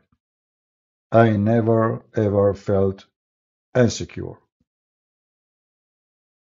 I joined the army. I've been in war. I am very well trained. I carry guns since I was a kid. Have nothing to do with Muslims. Uh, this is how I grow. So some people like to be famous, put their image, their picture, interview. Like now, if I am a person who go in camera, there's many TV shows will invite me. But because I don't, they will not. I've been offered many opportunity to be in TV show, but they want me to, I said, no, I don't do that. Sorry. But there's many people, they would love it because simply that will make you famous, will even bring you a lot of money, you know. But I don't, and I don't care for that. So people who think that I am worried about people to harm me, if I'm worried about people harming me, I will never speak one word. Why I want to do that? If you are if you are a coward, you will never dare to open your mouth against Muhammad. This is not the guy you want to play with, He's the devil. So being coward and speaking against Muhammad, it doesn't fit. They don't work.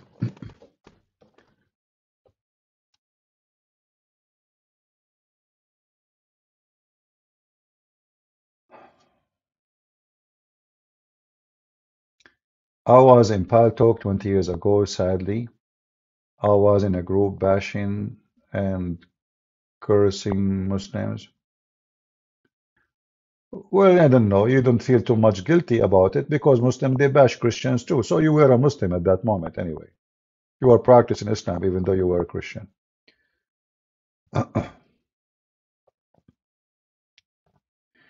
The purpose of education is the moment you need it.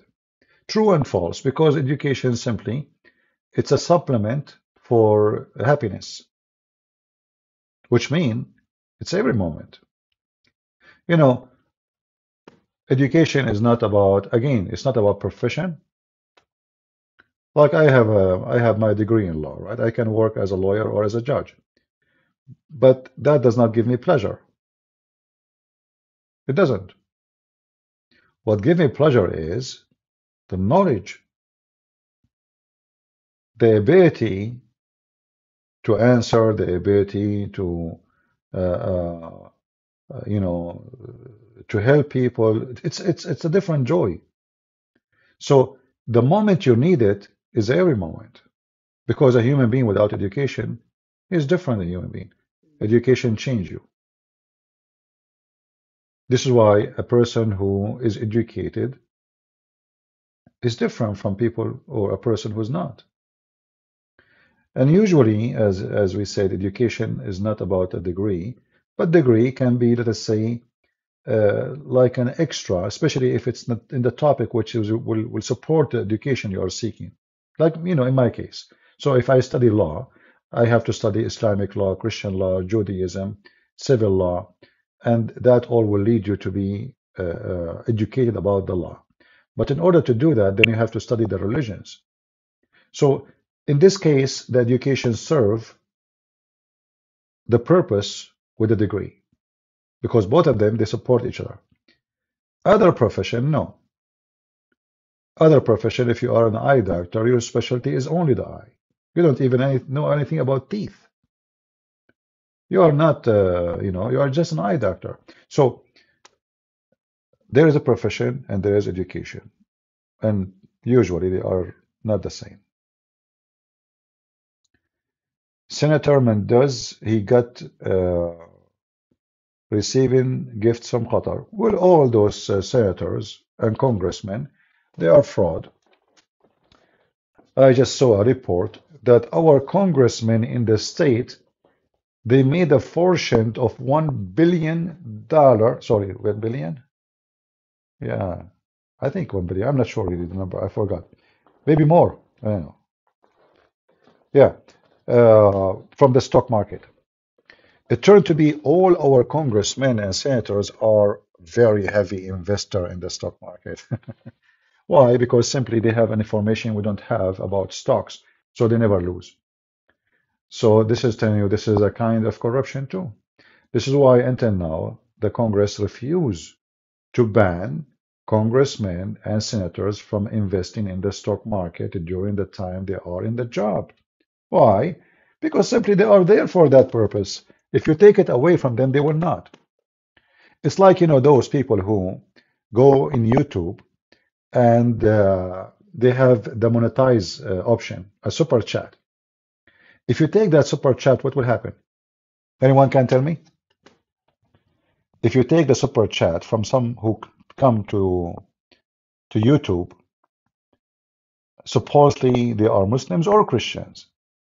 If you take that super chat from them, what will happen? They will not come. They will stop coming to YouTube. Is that correct? In fact, without mentioning names, some of them, because monetizing is gone from their chat, they stop coming totally to YouTube. I'm not going to say the name. So, are you here coming to teach about to fight and to do the right thing, or you are here for the money? Obviously, you are here for the money. So the congressman is the same. If you stop them from investing in the stock market, they will not be in the Congress, because simply by being in the Congress, companies, they have to share secrets with the Congress. And we're talking about the huge companies, not somebody making falafel. So you take the super chat from those people who they are in YouTube, they will stop coming to YouTube. I have in Rumble, if I go right now in Rumble, you can donate to me. In Rumble, you can donate, by the way. I don't go there.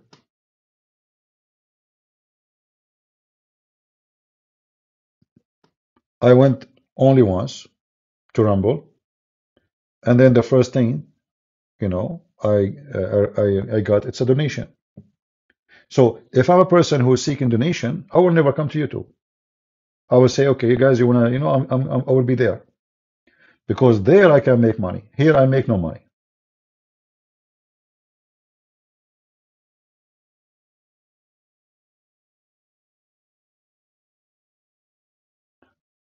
Again, it's about controlling the wolf inside you.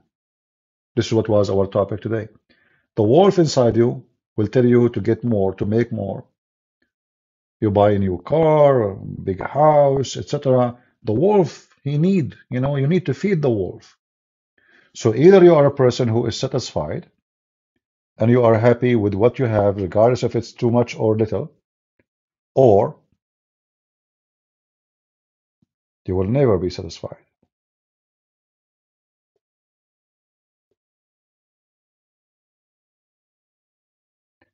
Isaac is asking me what job you do. Well, as you see, Isaac, my job is to laugh at people who say stupid things like you.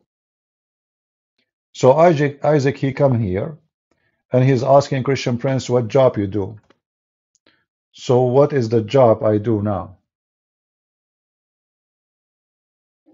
And what the word job mean for you? Do I have to get paid for a job? There is people who get paid, there's people who don't. So right now I'm doing a free job for you, Isaac. So you stop being stupid, asking stupid questions. So now let me ask you, Isaac, what job you do when you come to listen to me? What is the job you are doing? I will give you three options. Are you a fool who is listening to me and you are not listening because all what you focus about is about what job I do? You give me questions that are so silly and so stupid. Since you came here, Isaac, you said nothing except stupidity. Are you a Muslim, Isaac? So what do you think, Christian Prince, you do? I write books. Is that okay for you? Do you allow me? I write books. I teach. I am Christian Prince. I hope that is okay for you.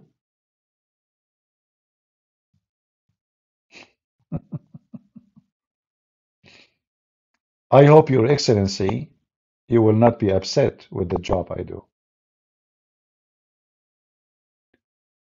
All right. In fact, the job we do is very important. If our priests are doing their job, I will not be here. If our churches, our priests, our bishops, they are doing their job, Christian Prince have no need. But we have a zero priest. You know what zero is? Zero doing what he should do.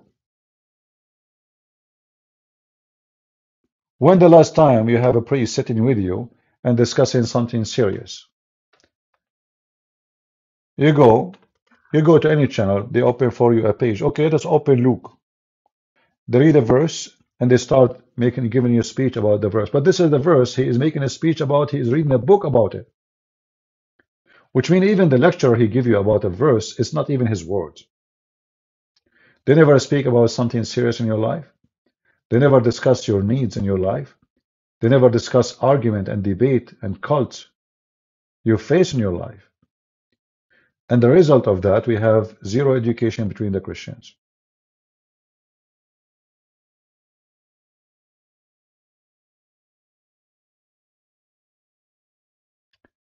I would love to hear a debate between you and Rabbi Youssef.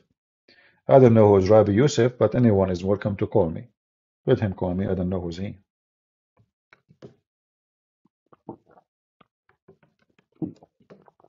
Sorry, drinking water. What do you think about Marmari? I don't know him. I saw a video of him because a Muslim was refuting him So I made a video about that. That's all. I don't know about anything about the guy. He's good, he's bad, I don't know. As the Lord, he says, you know them from their fruits. So if you have a good fruit, he's a good guy. Who am I to judge? We judge from the fruits, right? All right.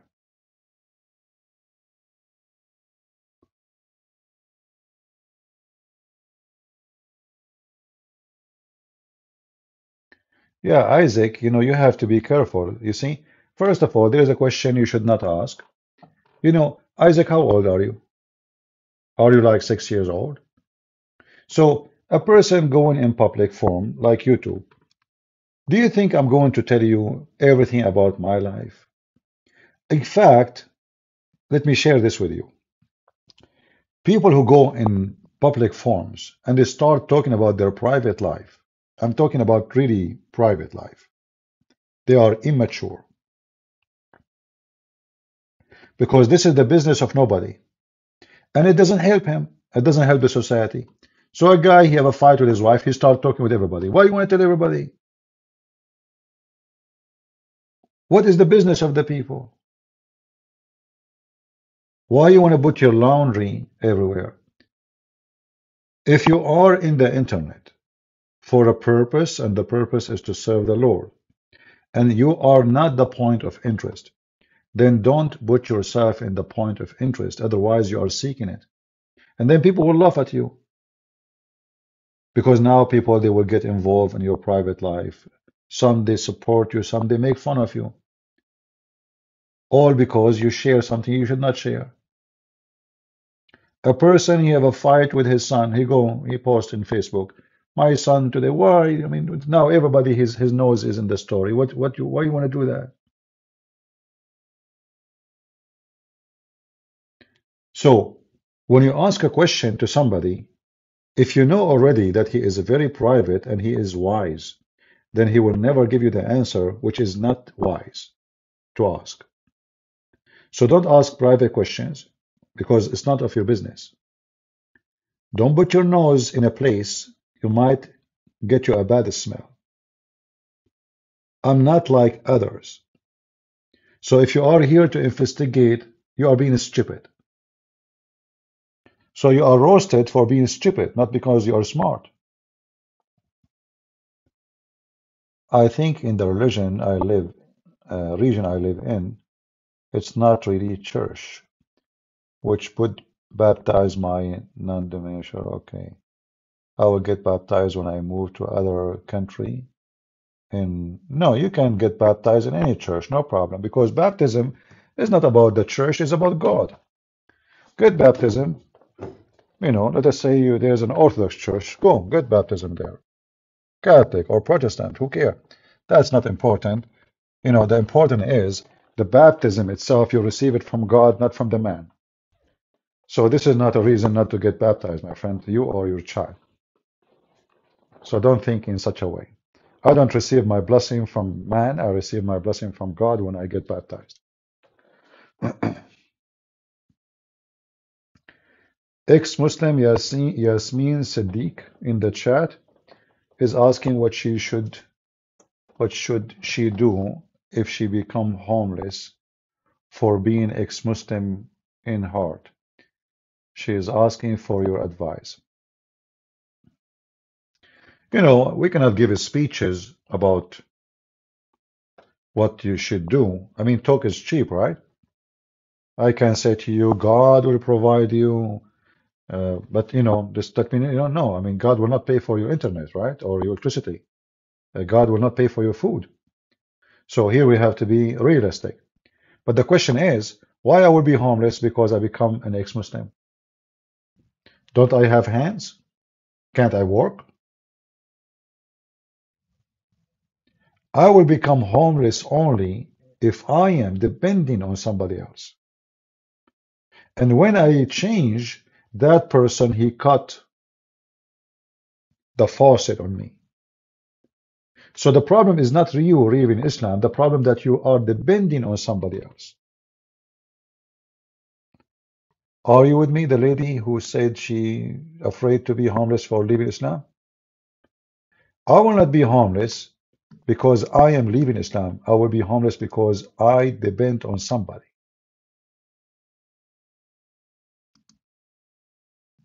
I will tell you what happened to me when I was less than 18 years old. My dad, he wanted me to go and study to be a doctor. I hate hospitals. Even now, if I get sick, I don't go. I mean, I will not go to a hospital. I mean, even if it's something serious. So he wanted me to be a doctor. I said no. He said, if you don't, I will never give you a penny from now on. I wasn't even 18. Since then, until this day, I never took a penny from my dad. I pay for my food, for my house, and for everything in life when I was a kid. So let us measure things. Let us say my dad was a Muslim. Thank God he was not. He was a good man. But he wanted the best for me in his understanding. He's an old-fashioned guy. You know, he thinks being a doctor is the best. What you can do. So if I don't follow his wish, I receive nothing. And this is exact what happened. I know him. He keep his words. He's a man of his words. His word is a contract, and my word is a contract too. So he said no, I said no, never took a penny from him again. I never asked for a penny. Why? Because then I decide to depend on myself to support myself.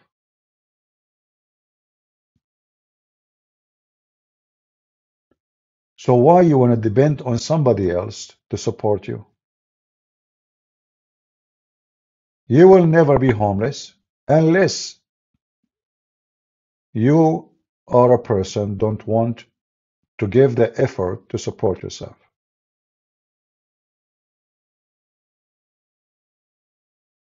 Do you understand what I'm saying?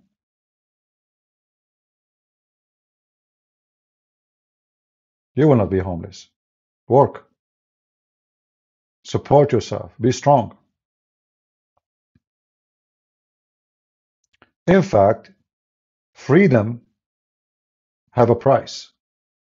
And the first of freedom is not to be dependent on somebody else to pay your bills. When somebody pay your bills, you have no freedom. When somebody pay your bills, he or she choose your clothing, your food, where to go, where not to go.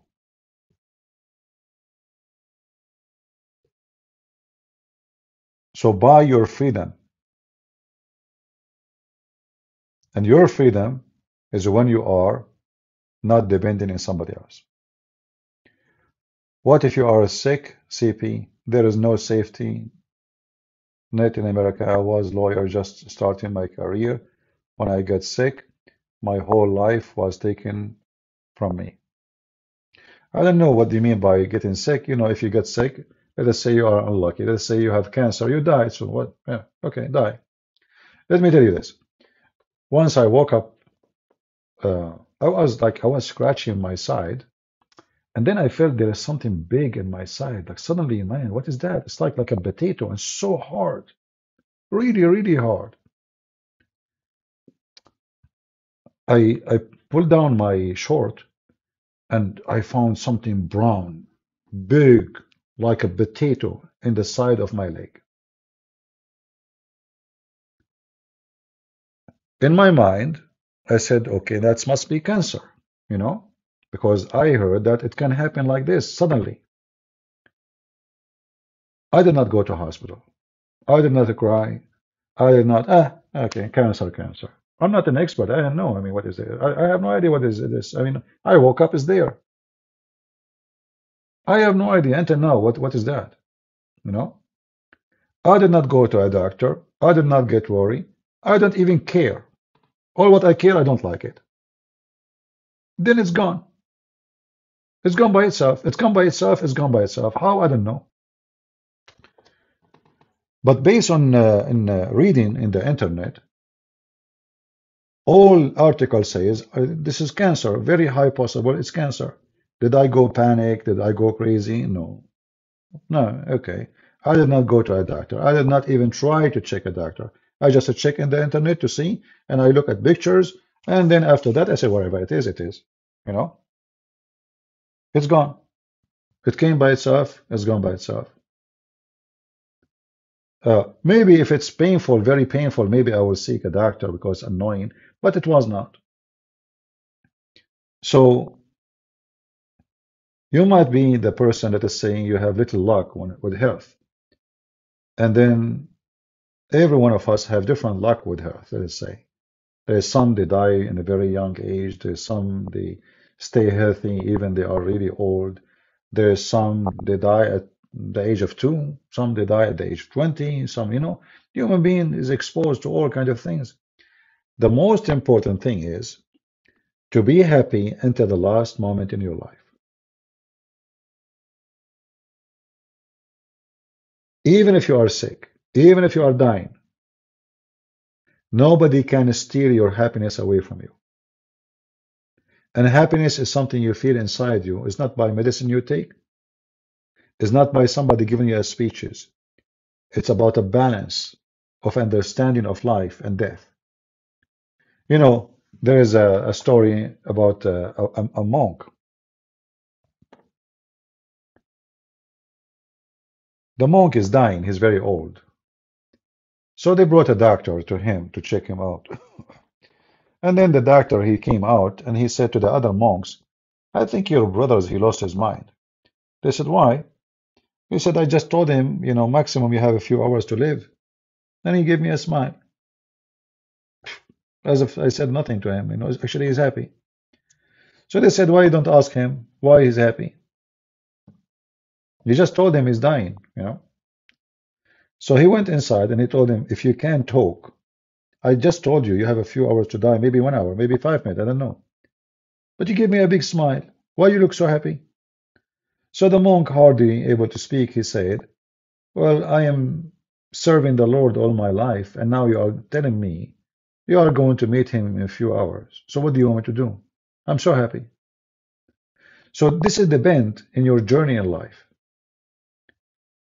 You should know that you are born to die, not the opposite. If you understand that very well, then death will never be something scary for you. Death is scary for someone who don't understand why he's born. We are born to die, not the opposite. And if you are a believer, then you believe that death is just a new start. It's a new life. Jesus said, whoever believes in me and die, he will live. So, if you are a believer, then death means nothing for you. Actually, it's a better place. Again, it's about how we see things and how we understand things, and then how we can control what's happening to us. I cannot control death. Death can come to me anytime, any second, maybe now. But I can control my happiness and how I feel about it. Either I'm going to be terrified, scared. If I am an atheist, I have no hope. I feel like, okay, life is taken away from me. That's it. I'm not going to see this no more. All those things around me, I'm not going to see them. I will be dead. Or I'm a believer. I believe that death isn't really nothing. I'm just a believer, and there's a better place than this place where we will be with the Lord. It might be, some atheists, they think about us, we are dreamers, we are having a fantasy, stupid fantasy. But even if it's a stupid fantasy, still it feels good. You die and you are happy. Better than someone, you don't have a fantasy as they claim, but they will die terrified. However, for us, we believe it's not a fantasy. We believe it's reality.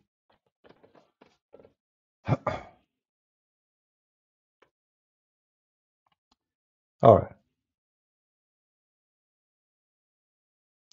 Where in the Bible it says, goal of life is to be happy.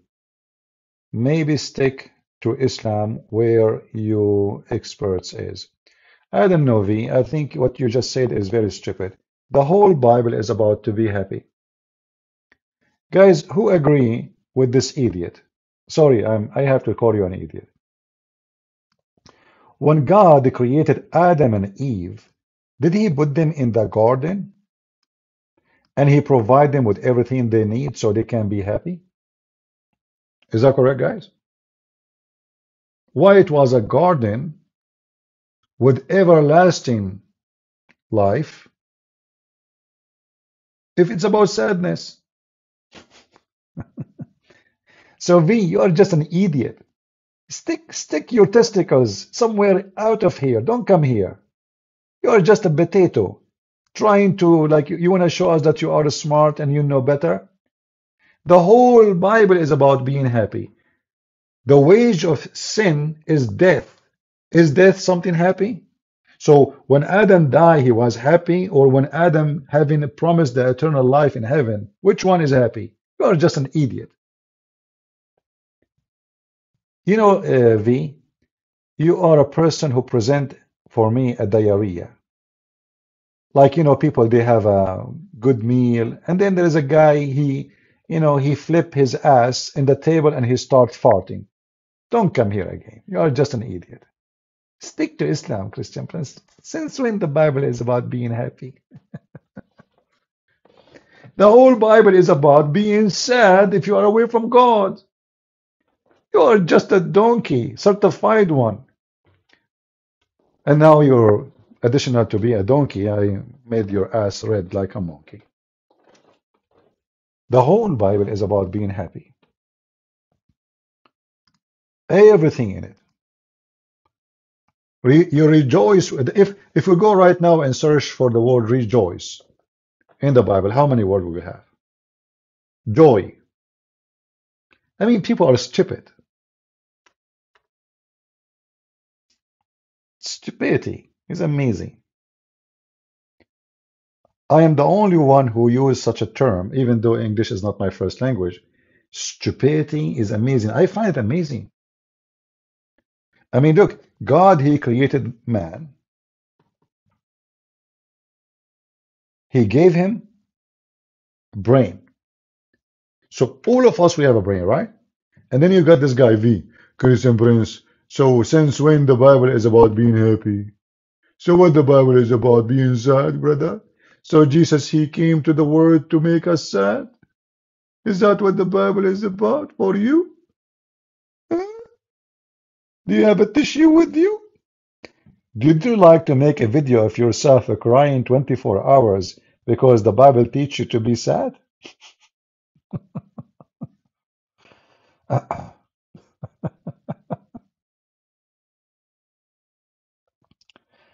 I don't know if this V is a male or female, but I say to you, don't get married, whoever you are. I mean, your spouse will commit suicide, obviously. Uh, I think I will give up my question. Why, Kermit? Are you a V?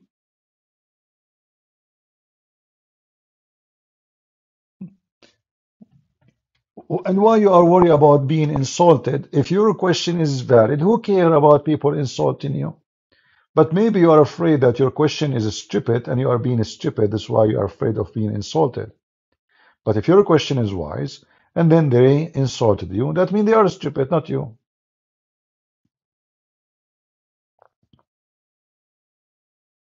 There is nothing called Wahhabi and Salafism. This will not exist. There's nothing is called Wahhabi. This is just a joke. Muhammad ibn Abdul Wahhab, he is one of the helpers of the first king of Saudi Arabia to establish his kingdom. Or what he did, he says we follow the Prophet. That's it. So what this Wahhabi mean? There's nothing. There's no such a thing.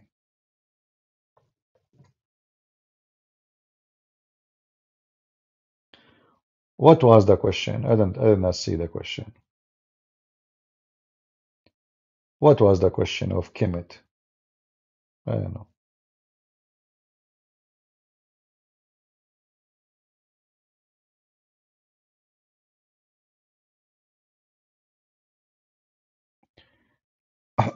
I would like to find out more about Syriac and Syria now. Where you do suggest me to start reading from? Well, there is a book, it's called The History of the Church. I forgot the name. I know the name of the book, but I forgot the name of the author. Maybe you can search for it and you can find, because it have a lot of history about that territory.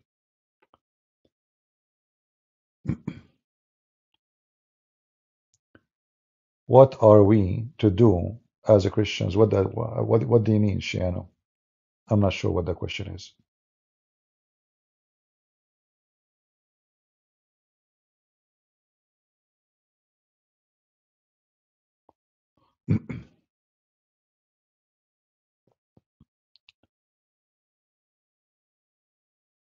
All right.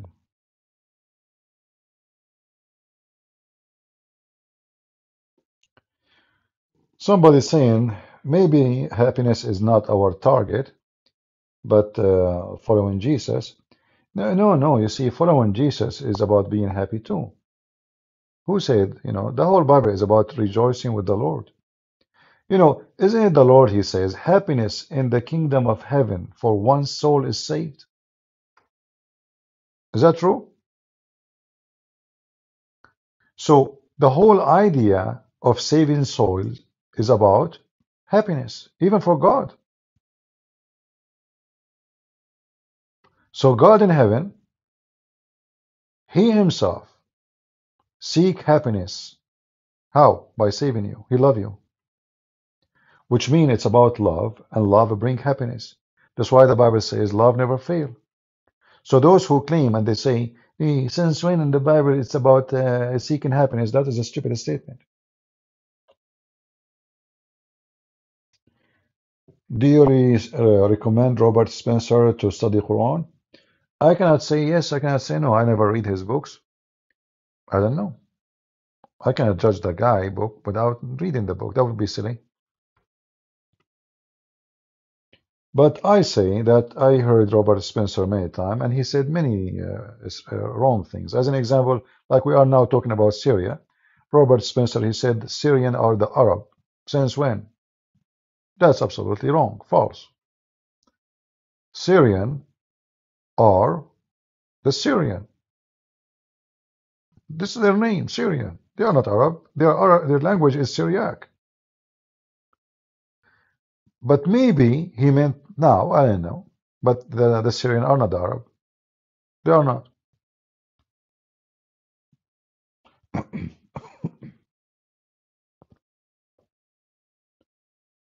Uh, I I found that most of people who don't know Arabic, they make a lot of mistakes. You see, the key to know that area is either to know Arabic or to know the Syriac language. In fact, knowing the Syriac is extremely important because by knowing the Syriac, you can open a lot of mystery in Arabic language. For Arabic language is based on the Syriac, which means if you know both languages, you have a treasure. If you speak Arabic very well and you know Syriac very well, then you can open the treasure, and that will help you way better to expose Islam.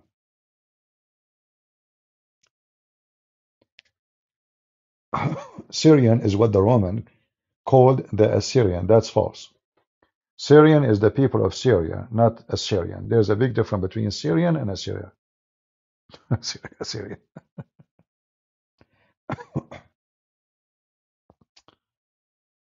Hmm.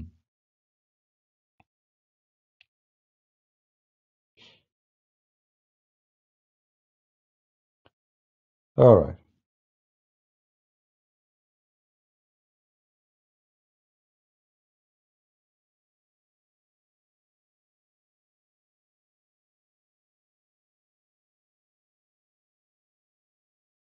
All right. So Arabic is a broken Syrian. No, no, Arabic is not a broken Syrian. Arabic is born of other languages. Most of it is coming from the Syriac language. Arabic is a collection of languages. So in Arabic, you will find Ethiopian words, Greek words, Syriac words, Persian words. Arabic is a very horrible mix of languages. But there's a lot of mystery in the Quran right now can be solved by knowing the Syriac language. Because I believe that the oldest Quran never was in Arabic. The more I study, the more I read, the more I know. I am more convinced that what the person, his name is Muhammad, never existed an Arab person, obviously. And the Quran never was in Arabic. Actually, the word Quran is not an Arabic word. The word Quran obviously is coming from the Aramaic. قراء, قرّ ورأى, which means he said what he saw.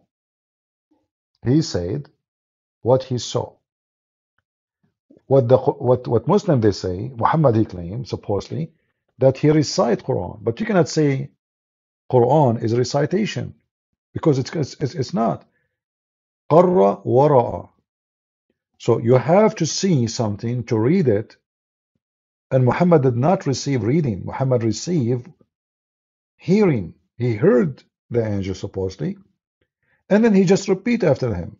So the word qira'ah or Quran does not fit with the nature of the story or let us say, the story itself. Can you speak Aramaic? No, I cannot. I know little, but not enough to say I speak. Very little.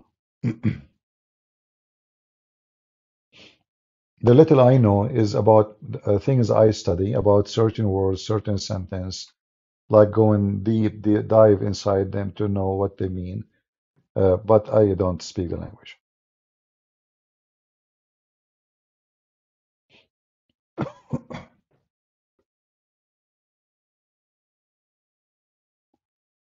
All right. What do you think about similarity between the description of Lucifer as son of dawn and Allah? Hmm. You see, it's not about description, it's about the ethic and the value. Otherwise, sometimes we use the same word for God, we use it for Satan. Like, don't we call God God? And don't we call Satan the God of this world? Yeah. So the word God can be used for either the true God or for Satan. But what the difference is? Satan is Satan, God is God. It's not the word. Do you think word will spread and Damascus goes 2024?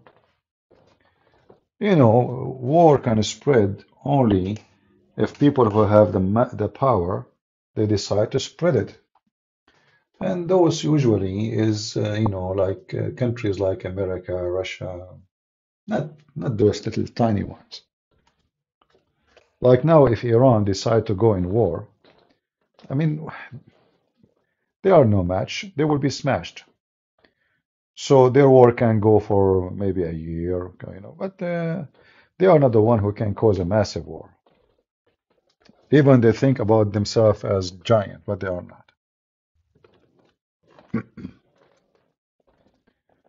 Do you put teaching of Christ into the lives? How do you put the teaching of Christ into the life of ourselves in practical?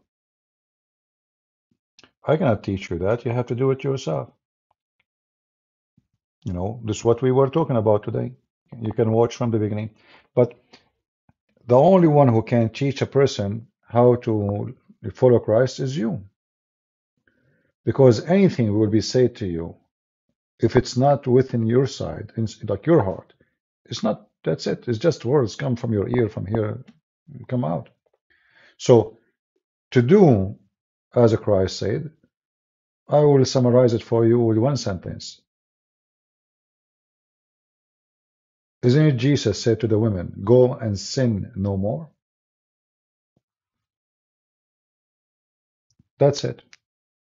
If you want to live with the Christ, go and sin no more. If you practiced this one sentence of Christ, you are a wonderful Christian. And you were able to do amazing accomplishment, even without reading the Bible, even without having PhD in religion and studying. Go and sin no more.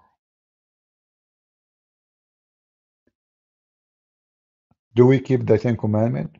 Absolutely. We just said, go and sin no more. What the Ten Commandments about? It's about not to sin.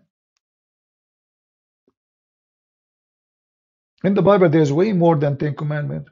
Ten Commandments is the major point of let's say a guideline, but there's way more. But all of it, it's summarized in go and sin no more.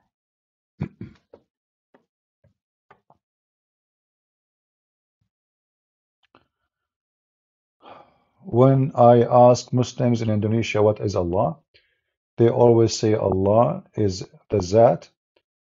That claim word mean nature, essence.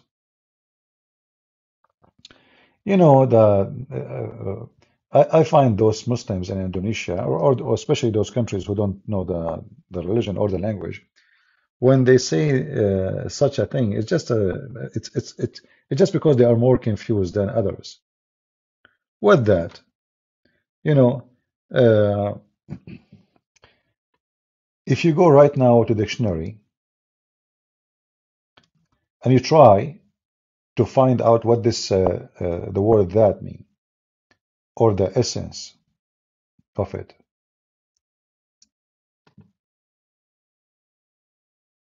you will find that according to the Quran,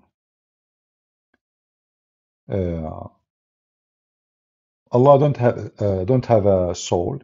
He don't have a let's say a spirit. Sorry, that would be better. He is not a spirit, and he have no spirit. Yet in the Quran it says that Allah He sent His spirit. So He don't have a spirit, but He sent His spirit. So the spirit is something He owned, but He is not a spirit. In the same time, when the Muslim they try to talk or they speak about the word that, you know, it's very silly because this God have no nature in order to have such a essence. He have no nature. What is the nature of Allah?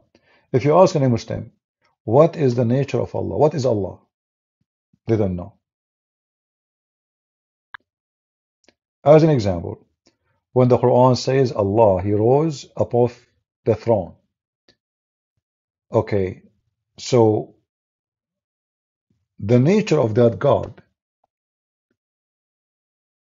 is it a nature of something physical, move from place to place, or doesn't? Muslims don't dare to answer. But if you read it, you will see he is moving, obviously, from place to place. In fact, he is sitting on the chair. And the second you ask them about that, they say nobody knows anything about Allah. As the Quran says, وَلَا يُحِيطُونَ بِشَيْءٍ مِنْ عِلْمِهِ. They do not know anything about him except what he told them. And what Allah he told them, nothing. So the Muhammadan, they use words just to, let us say, to avoid the question. Like what that mean? What is that Allah? Or the essence of Allah? No, they don't know. They don't know. If you go in the Quran, you will find this.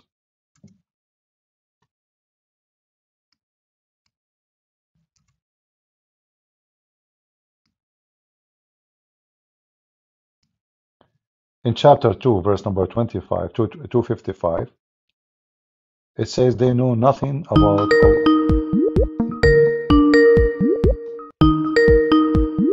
Oh, this is the sheikh from yesterday. Hello?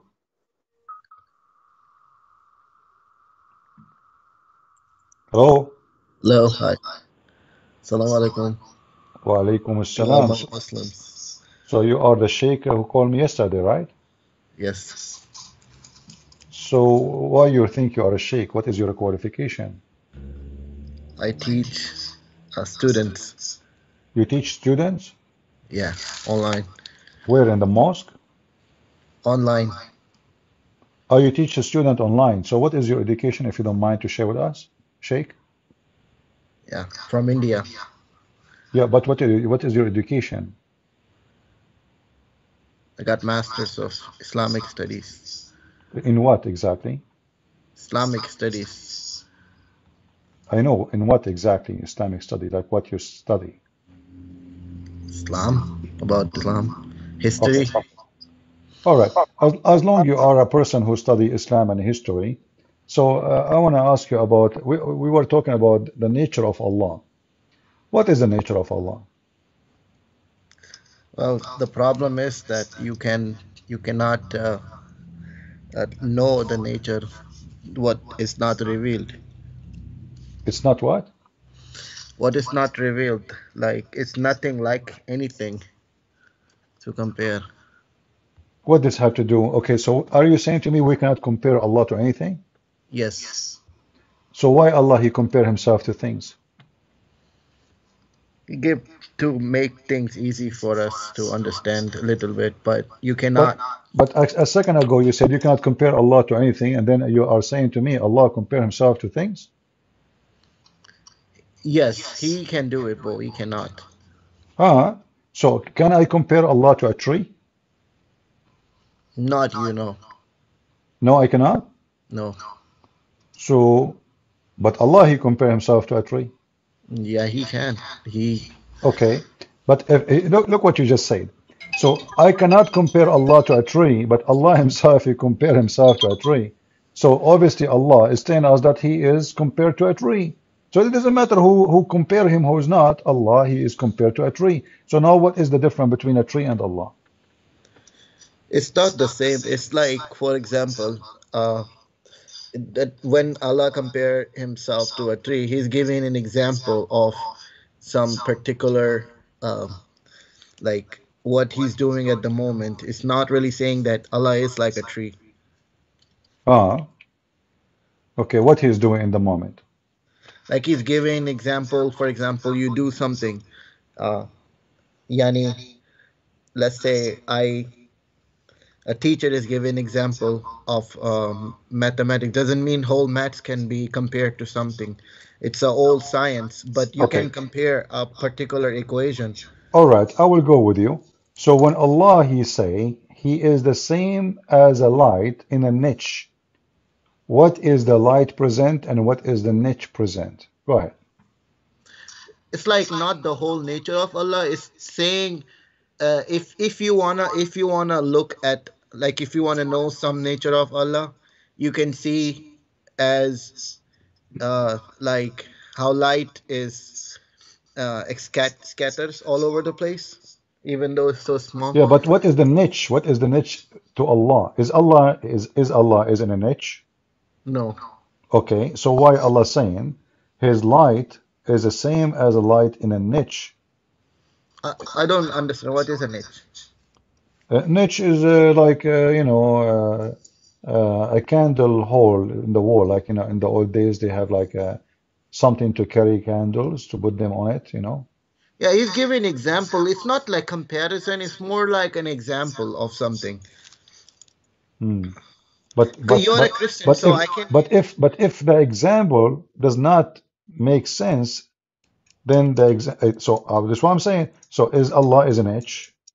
Is Allah within a lamp? Is Allah is in a glass? No, no, no, no. It's just an example. It's like saying, like I said, a mathematics. You can give an example of in an equation, but it doesn't mean the whole maths is that. Allah is bigger than that. It's just a particular. Is giving like, No, there's so many if things. I say okay, if I say Allah is like a dog, what I is say this? you cannot compare. What is the similarity with that? I mean, why I'm saying the word dog if there's no similarity? So what you are saying about mathematics doesn't make sense. So No, if Allah describe himself his light like a light in a niche, that means there is similarity in the description. Why he chose niche? Why he chose within a lamp? Why he said the lamp is enclosed glass, and then why he says like we're a brilliant star, and then why he said in a tree, and it's in olive tree, you know. So why olive tree? Yeah, it's given an example for that people. They understand that example. But we understand nothing. So I'm saying you. So you see, I'm asking you, what does that mean? You say to me, this is example, example, but you didn't tell me what the example. Okay, what is the relationship between Allah and the olive tree? Read it from the Quran, what it says. You are a sheikh, you do not know what it says. Like I say, I teach children online. So you are a sheikh who teach children, but you do not know what the verse is saying. I'm talking about. It's not on top of my head at the moment.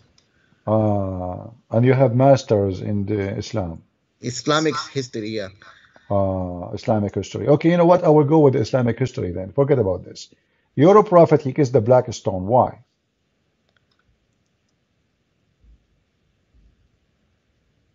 He had wahi that is say sacred. I mean, there's a lot of sacred things in the world, and the It's stone a is one of secret them. thing. I thought this is something easy Sacred, to sacred, answer.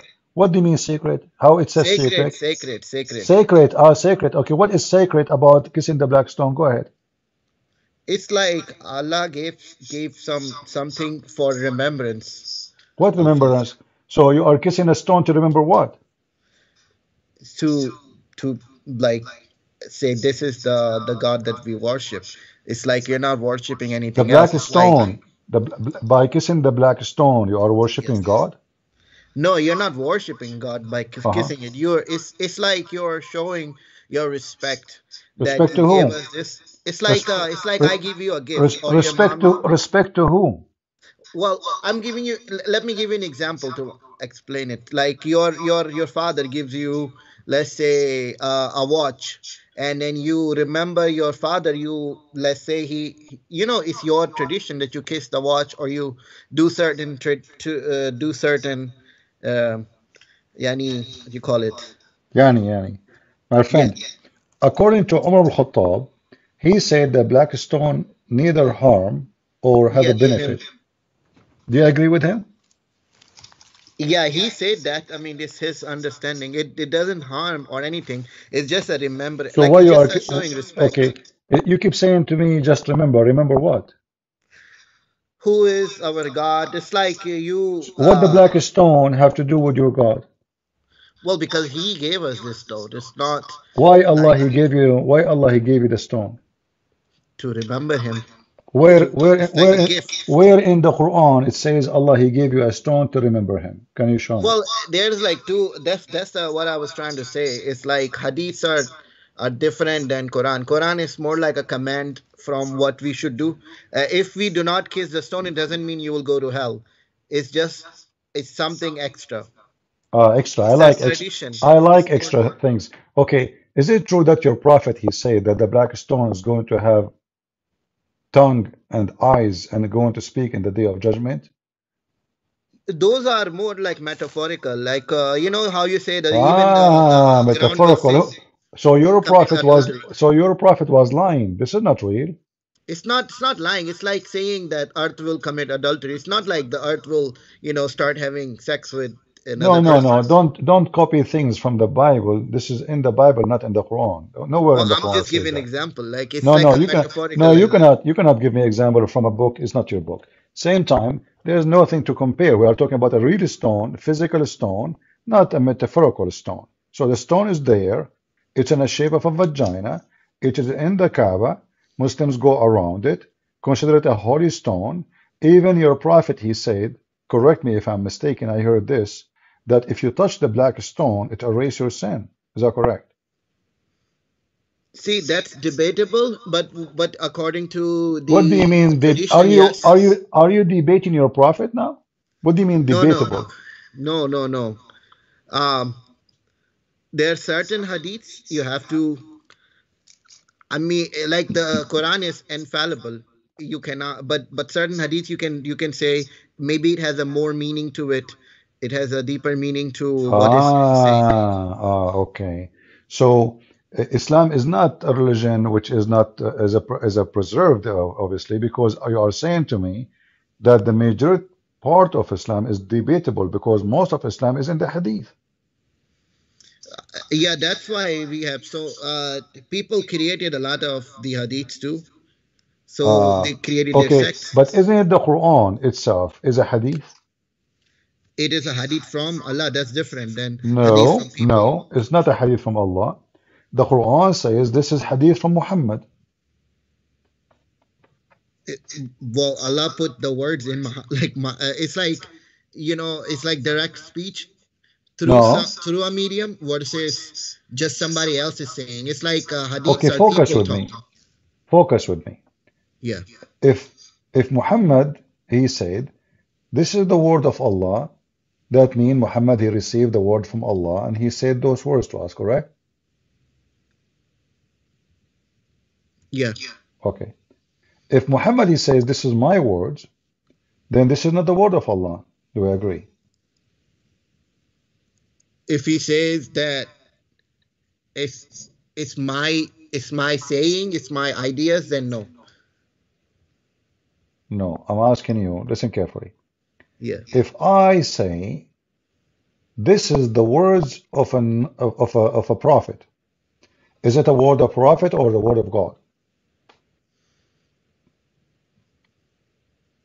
I mean, it like the voice was coming out of Prophet Muhammad sallallahu alaihi wasallam's mouth. So, I mean, you have to give a more context to it. Okay, the whole context is this is the statement, the saying of a noble prophet. Yeah. Is it is that mean No, it is the read the whole verse, like from this is the whole verse, this is the whole verse, it is the statement of a noble prophet. there should be more context to it. It's just you're reading it by itself, then it Okay, will there is still no, sound. okay, you can read, okay, do you know even what I'm talking about? Yeah, yeah. Okay, what I'm talking about, tell me. I mean, like I said, I don't know on top of my head what. So you are a teacher who is a sheikh and you have a master degree in Islamic studies, but everything I say to you, you don't, it's not in the top of your head. I mean, I studied in India. We study in Hindi. Okay. Like I don't Okay, study in Arabic. read for me chapter 69, verse number 40. You have it on your screen? Yeah. Okay, let me see.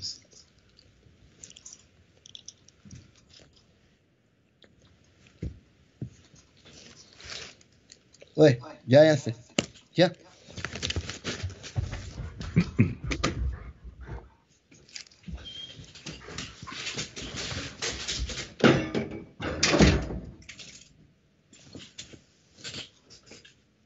Okay. What you see? You Read there? for me. Yeah. Read for me. Go ahead. No, I mean, give like go back a little bit, like You to can 30. read, no problem, my friend. You do not need my screen. You can read 10 verses before and 10 verses after. You know, the Quran is a stupid book. There's no connection between verses before it and verses after it. You know that. There's no connection. Read it.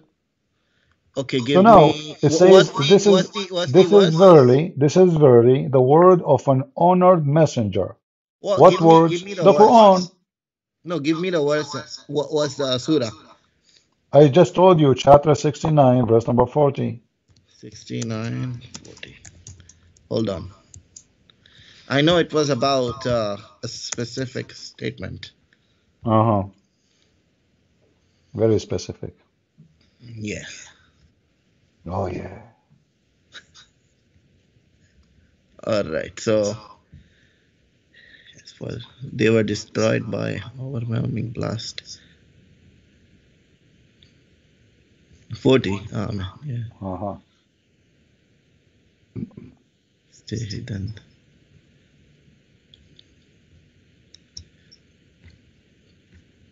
Because like certain verses are like talking about specific things. It's not like the whole Quran is that. No, it says this is describing for the Quran, description for the Quran. This is the words of an honored messenger. Okay, who is the messenger? It's a recitation of a noble messenger. It It's doesn't not the say word. it doesn't say a recitation. It says Well, this is the words of. what the translation I'm reading it says is indeed the Quran is a recitation of a noble messenger. Okay, hold on. In Arabic it says, do you know Arabic? Read it for us if you know Arabic. Go ahead. I'm listening.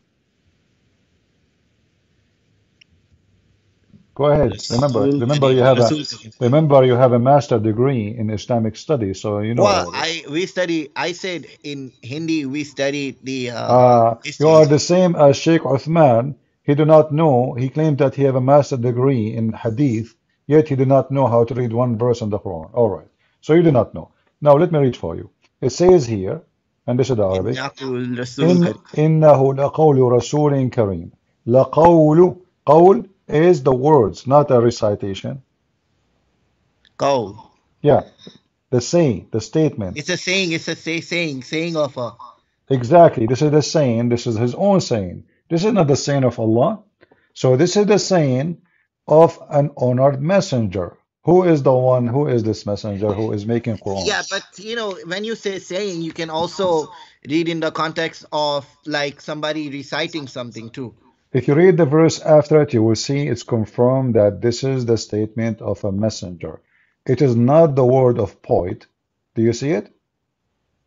Yeah. Okay. Because they are saying, okay, this guy is trying to make a point. So he's saying this is not a point, this is an honored messenger statement. So it's confirmed it's not the honored God, it is the honored messenger. Is Allah is a messenger? No. Okay. So the Quran is not the word of Allah, is the word of a messenger. Who is this messenger? It, it's not. It's Huh? not saying that. This was saying it's verily the words of honorable messenger. Okay, who is the messenger? Saying of a noble Saying, messenger. yeah, exactly. It's the saying. So if it's Allah saying, then we don't say the honorable messenger, the saying of, you say this is the saying of Allah. This is the saying of God. What it says here in front of you, this is the saying of an honored messenger. Who is the honored messenger who is making Quran?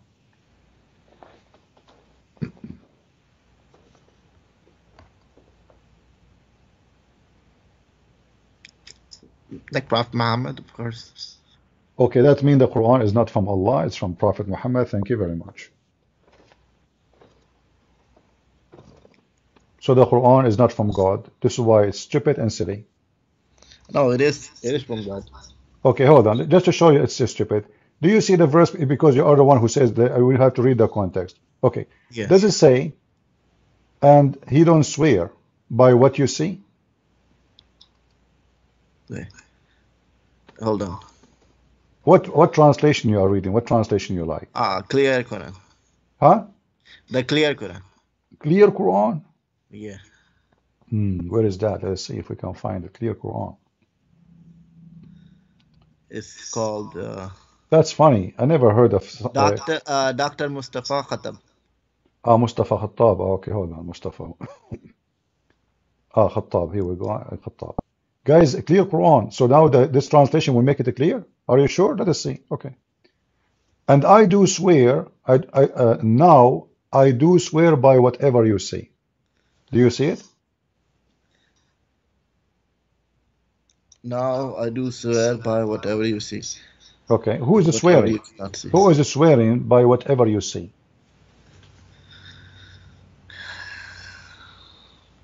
Where is that? In the same chapter, Mr. Master Degree in Islamic Study. What do you mean, where is that? The same chapter we are reading, the same verses. Just go a few verses before, verse number 38. Now I do swear by whatever you see. Who is swearing? Allah. Allah, he swear. What kind of God he swear? He swear to who? Like what Allah now is swearing, He's he like is, teaching. He's huh? teaching the people. What? He's like Quran is not just it's not just a book for like it's like a teaching people. What teaching people? If God himself, he is swearing by what we see. What does that mean? He's swearing by what? Why God would swear anyway? He swear to whom? I swear to God because that will make me under penalty of lying if I'm lying when I Yeah, swear. he's like trying So, to say that, it's the ultimate truth. okay, so Allah is swearing to his God? No, he's not swearing to God. He's just swear can be like a firm statement too. Okay, hold on. He swear by what you see and whatever you cannot see. Do you see that? Yeah, yeah, yeah. Okay. So Meaning, like, now, so if when Allah is Allah He not swear, okay, hold on, don't tell me it's like, just hold on. So if I swear by what you see and what you cannot see, I'm accomplishing what exactly? it's like saying that if he was if it wasn't true, then everything should wouldn't exist. What exists? I mean, He is swearing by what we don't see. We don't even know if it exists or not. What are you talking about? Same time, I swear to God. God swear to who? Oh, man. It's swearing you don't have to swear like on something. You can be it's like an impactful statement. Okay, if I swear, let us say I'm a person who like tomato. If I Yeah. swear by tomato, I'm accomplishing what exactly? You're making a firm statement like, hey, I like this so much, but I'm like so that I'm swearing on this. Focus with me. I swear by tomato. What does that mean? It may like what are you swearing for? Like for example, you say uh if you say I like my child and I No, no, swear no, on no, the no, no, Bible no. that I Don't, like don't, my no, no. child. I did not talk about liking. I said I swear by tomato. What? How you give me interpretation of my statement now? I swear by tomato.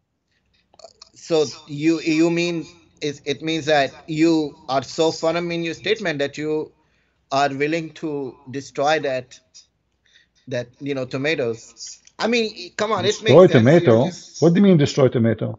I destroy tomato every day. They go to your mouth. They come from your well because anus. you just said that I like tomatoes. If you like it, you wouldn't want to destroy it. Why are you No, destroying something how you I like? swear by tomato mean I like tomato. How in the world It's that a happened? figurative speech, man. Come on, you I'm are a asking Christian. you, listen, focus with me. If I say I swear by tomato, I did not mention that I like tomato. No, I said I swear by tomato. I did not use the word like. So So why, here, why somebody would swear by tomato? Give me a reason. so let's say if you were to swear by a tomato, it would not make sense, right? But if you were to do it, Please it stop. means Explain. What do you mean doesn't make sense if I say I swear by tomato? because it's insignificant objects. You can swear by your mother, you can swear by your children because you love them so much. So you swear by something you love too much that you're saying that if I'm wrong, that this thing will be destroyed. So All it's right. like impactful statement. Come on. Okay. So you are saying to me that if your God Allah, He said, I swear by tomato, that does not make sense. If we say that I swear by tomato, yeah, that would be stupid. Thank you very much. But isn't it this is the Quran saying that Allah swear by fig? Well, show me the words, man. What do you mean, show me the verse? Remember, you have a master degree. I in history and in Hindi You did and not you did not Islamic. study the history of fig and Islam together? Because obviously I fig have know. a great I mean, it's been a long time. I've been teaching children about uh, Islamic, like all right. like here the Christian children. Okay. So this is your God. He swear by fig in chapter 95, verse number 1. He swear by olive and fig.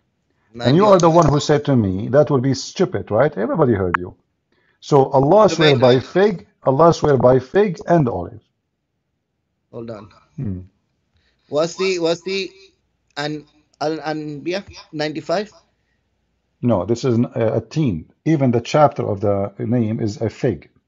This is how crazy your religion is. The name of the chapter is the fig, a teen.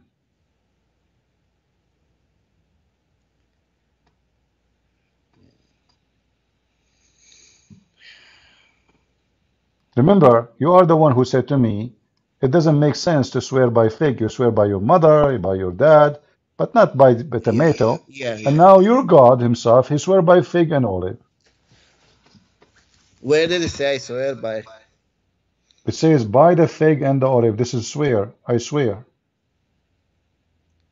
Where's the qasam? By, the word by is a swearing.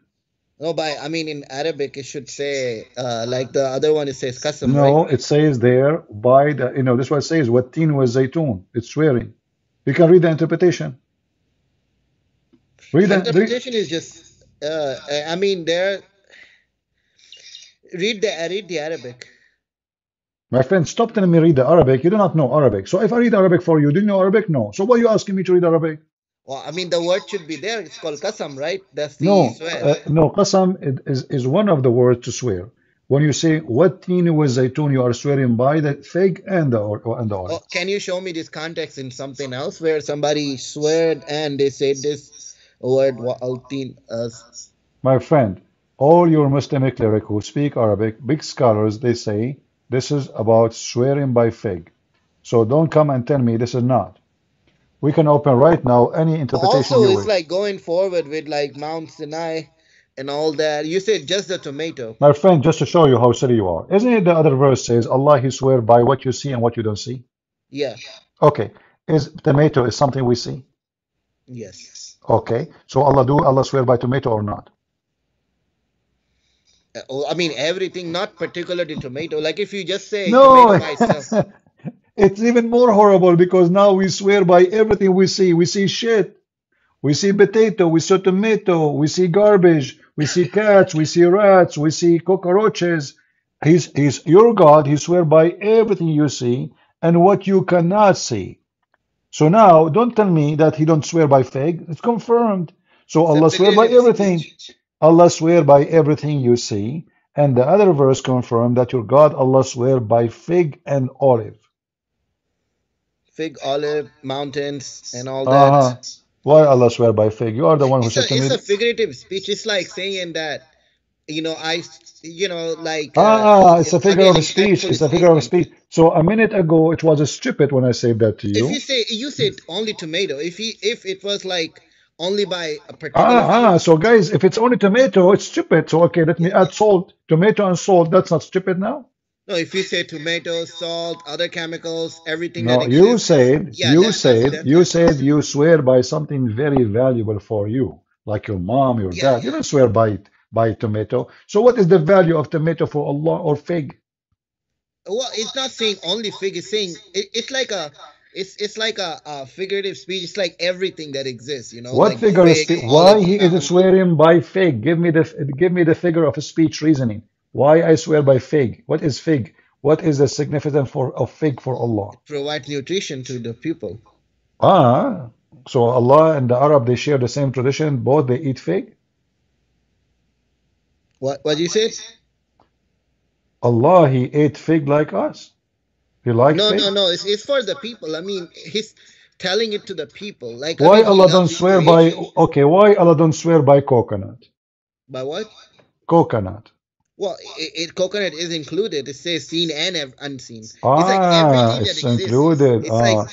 Allah loves His So why you creation. I said mean, to you know me, that. why you said to me it's silly to swear by tomato if Because you it's said included? particularly tomato. If you said Well, Allah only swears here by he tomato, said that would be here stupid. here he said particularly fig.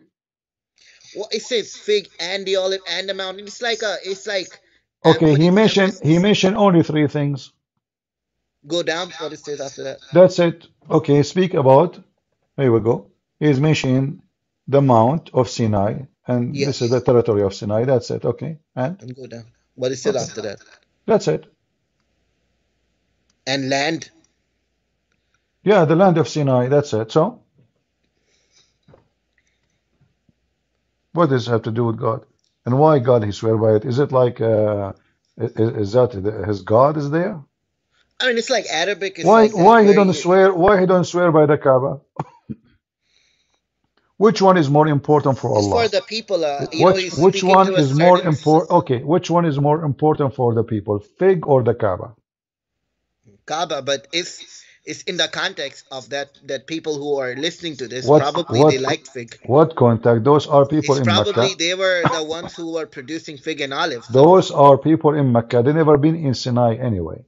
And by the way, why he is saying the word wrong? It says Sinai in English. It says Sinin in Arabic. Since when Sinai is Sinin? Sinin have nothing to do with Sinai. Since when? can we talk Same, about Christianity? same time, the word Tur is not Arabic word. You see the word Tur? Since when the Yes, word Tur is an Arabic word? Tur is not an Arabic word. This is an Aramaic word. Arabic is mixed of different. I mean, it's Ah, a so Arabic it's Arabic like a is desert mixed. Okay, language. thank you. So Arabic is mixed. So why the Quran saying this is a pure Arabic if the Pure Arabic is not Arabic is a Arabic? mixed language. It's Pure I mean Arabic all is a mixed languages have, language? Guys, for hold example, on, guys. Did you hear this? Pure Arabic is a mixed language. That's mean the word pure is false. no, no, let me tell you. For example, Hindi, right? We don't have word for bridge. We don't have word for guitar. So we use English words because those are not existent No problem. in But when Hindi. you say this is a pure Arabic, and then you say to me that Arabic is never exist as Arabic, it's a mixed language. This is Well, so you that can say is mixed is so you cannot say it's a pure Arabic because simply the word pure does not fit. It's not even there. There's no pure Arabic. that. I mean, if a word doesn't exist in Arabic, then what would you want to what you want to be So are used? you saying to me Allah, he could not find the word in Arabic to use it, so he have to borrow words from other languages. I And mean, yet, all languages are the same. They're no, like okay, hold on. So when Allah he took words from other languages, does yeah, that make the Quran clear or unclear? it makes the Quran complete. So some words No, that focus with me. Does it make the Quran clear or unclear? makes it clear. Okay. So I want to ask you to tell me what is the first verse in chapter 36, verse number 1? Gotta search. Hold on. Hmm. 36. You said Yasin. 36. Yasin, yeah. What is the first verse mean? Remember, Yasin. you are the one who said to me, it's make it clear. So I have to go with you now. It's clear. So now the clear Quran, and now Allah is borrowing words from other languages. How that clear to you? Give me the answer. What that word mean? Yasin. What does that mean? Yasin is said to be like certain words are put there to protect them from Really? It's a yeah certain word. It's a what? It's a certain word. I'm asking you yeah what the word like is. Alif Lam Listen, Mim. listen. You said to me that when Allah He borrow words from other languages that make the Quran clear. What that word mean? If it's clear, go ahead. Yasin. Yeah. Yasin is not from any language that exists on the earth. No, it is. The Muslim scholars agree that this is a Syriac word. What it means? Like yeah. Yeah is a word mean God. Sin is the moon god. That is your Okay, God. show me what scholar says that he's saying moon god. Yeah, moon. I mean, God, moon god. Where No, does it say that? we know that Yah is a word mean God, and sin is the name of the God. No, like you said, Islamic scholar agree to that. Okay? Where do they agree? Muslim scholars they say wrong information. They agree that this is an Aramaic word, but they claim that it's mean a human, which doesn't make sense. So here we go. This is Ibn Abbas, the cousin of your prophet. He said that this is the word from the Syriac language. Do you see it? And I can't read it to you. Okay. Hmm. Uh, Abbas saying the Creator glorified mentioned Yasin. It's his understanding. It's not like 100% because humans are Okay, infallible. hold on. Who care They'll about fail. his understanding, your understanding? You Muslims are really crazy. You told me that when Allah He borrow a word from other language, still the Quran is so clear. But now what you just said, that his understanding is wrong, so obviously the Quran is not clear to the point Oh, that the this cousin, hold on, to the point the cousin of Muhammad himself, he got the meaning wrong. And now you no. do not know what it means. So now tell me, as long the Quran is so clear, Yeah. how come each one of you have different answer for the same word? Because there's certain, I mean, even in Quran actually says that certain words are not to be, they're there to, it's like a protection against, uh, like how other books were corrupted, like Bible. So now if we have this word there, nobody can corrupt the Quran no Yeah, more. it's to protect it from Hold jinn on. and shaitan. How in the word that works? So if you put Yasin there, so if I take this word now and I put it in the Bible, nobody can corrupt the Bible. No, no, no. Like it's like um I mean, it's what do you mean? Like it's not that. It's how it's devised. You Muslims are really funny. Hey, by the way, I have 4 books. I decide from now on to take the word Yasin and put it in the beginning of every book of mine. Why? Because I don't want anyone to steal my books or corrupt them forever. I just put Yasin. It's a I protection, mean, bro, protection. it's a metaphorical matter. Ah, metaphorical of what? Go ahead. I mean, listen, you do believe You know in the funny jinns, thing right? about you. You keep saying to me, "I mean," when you mean nothing, because you keep saying to me, you keep jumping from place to place. A second ago, it's protection. A second after, it's a metaphorical. I ask you what metaphorical of what you do not know. So how No, do you what metaphorical. metaphorical of what? Metaphorical, Okay, this Yasin is Yasin metaphorical of and what? Alif Lam Mim, those are metaphorical matter. It's like it's protection against Satan, against jinn, Where you from get the word corrupting. protect? Where you get the word protection from? Can you show me? That's what we studied. Okay, don't tell me you study. Tell me where you get it from. I never heard anyone saying that the word Yasin is protection. That is new. I want you to give me the name of the idiot who gave you this information. That's actually I, all India, like that's what you will don't hear. tell me India. Listen, you are lying, my friend. No, no, no, I no, don't no, wanna, no, I don't no. wanna be rude for you. I don't wanna be rude to you. You are my guest. But when you mention something, get me busted and show me the reference. When I mention something to you, I show you reference. So don't tell me in India, because in India they have to come to my land, Arabia, to get to the reference. No, no. Indians were I am an Arab. actually a lot Listen, of the I am an Arab. I studied a lot of the Islam. Pakistani and Indians are Listen, real listen. I don't Arabs. care if you're Pakistani or Indian. That's not the question. Still, you have to bring your reference from the Arabic books. Now, give me the reference from Hold your on, prophet. hold on, Okay, hold on. okay, I'm holding. Okay. Well, like Pakistanis and Indians, a lot of them, like the Muslims, they are the real Arabs. Yeah, I agree with you. Pakistani are there. See, guys, I told you. How many times I told you those Arab are from Pakistan? Nobody believe me.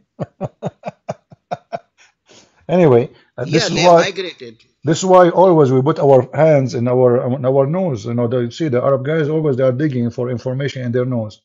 Do you want to open the camera so you can show us? Because me myself, I'm digging my nose right now. Are you? Did you want to join me in the club of nose?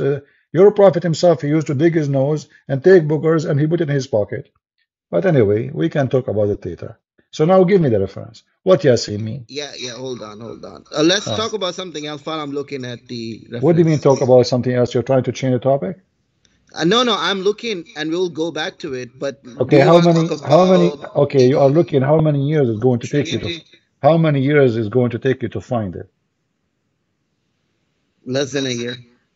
Ah, so in a year from, so you want to talk about the Trinity until the coming year? We can. It Ah, shouldn't okay. take that long. Okay, let's talk about the Trinity. So why Allah, when He started the Quran, He says, in the name of Allah, Bismillahir Rahmanir Rahim. Why three? Bismillah Rahman Rahim. Why three? Because he's saying Allah is giving his qualities. It's like in the name of Allah, most gracious, So the Rahim, quality of Rahman and Allah, Rahim. okay, so the quality of Allah is in number three, you are saying to me. Coincidence, yes. Why the quality of Allah will be affected if it's only two or one? What you said? Huh? What? Can you repeat that? Okay. I ask you why Allah, He say three. He described Himself in a three description. You said to me that this is the quality of Allah coming in a three things. Why No, three? no, it's not quality of Allah to come in three things. It's like it's saying He's the most gracious Rahim, and He's the most Rahman, and those are the qualities. It's just He's What the? just Well, okay, hold telling on. you if you read this, He's the most. First of all, where is the word most in the Quran? Can you show me? No, I mean Rahman. What is Rahman? Or what is Rahman Rahim? is not the most. Rahman mean merciful. Yeah, Okay. Where is the word most? Why you Muslims Ar add the word? Rahman, Ar You Rahim. see, you said to me that you Muslim, you preserve the Quran, and even the word Yasin preserve the Quran. But look what you did. You just add the word most. It's not there. No, There's Ar no most. Rahman, Ar Rahim. Like Okay, how the the word Ar-Rahman became the most? Do you see the word most merciful? Ar-Rahman is merciful. Most is coming from where? no Rahman is but Ar Rahman, the merciful. My friend, okay, the merciful, but it says in your translation, this translation you choose for me, it says most. Is the word most in the Arabic or not? It's just it's not there, but it's understood. So it is not there. So you Muslims, you did not corrupt the Quran, but you are adding words Allah never said. Now let's go back to It's zero. understood. Okay, no problem. So Right. now Allah is saying in the name of Allah. Don't you think this is the most stupid statement to say in the name of Allah, He's Allah? No, because Quran is for human beings to read. I don't It's care. like Allah, still Allah is talking. If don't Allah, okay, okay. I want to listen, ask you this. Don't you listen, sometimes say now, Christian Prince does this? no, I never say such a Christian Well, Prince because I have your no, videos where you that would be stupid to say Christian Prince says that if I'm Christian Prince. yeah, you do say that sometimes. Like I heard it No, myself. no, I don't say that. Or like this is Christian Prince friends, like something like this. No, I say at the end, this is your brother Christian Prince was serving you for today. Thank you very much. That's all. I don't say in the name of Christian Prince. So how your God is talking, he say in the name of Allah, but he's Allah. For there are two reasons. Number one is that Uh-huh. he's Allah. He's not human being. So what he does Okay, that's is even not the more same as. that is even more stupid because I'm if going. he oh, no, hold on. If he is Allah, you don't say in the name of Allah. He's Allah. Is Allah is a name or not? It's a No, name. no. Allah is not a name. It's Ah, like even pre-Islamic Arabia used okay, to hold call on, hold their on, God hold on. Allah. It's just a God. Okay, hold on, hold on. It's like Allah, Allah. hold on. I mean, who is the stupid here? Why it says in the name of Allah if it's not a name? So why you are adding the word name? I mean, what do you think Bismillah means? Hold on. Don't tell me what do you think. You just said it's not a name. So why the stupid Allah saying in the name of Allah if it's not a name? I mean, you know English, right? When No, you no, say I don't in know the name, English. I don't know English. Don't change the topic. If Allah is not a name, so why Allah say in the name of Allah if Allah is not a name?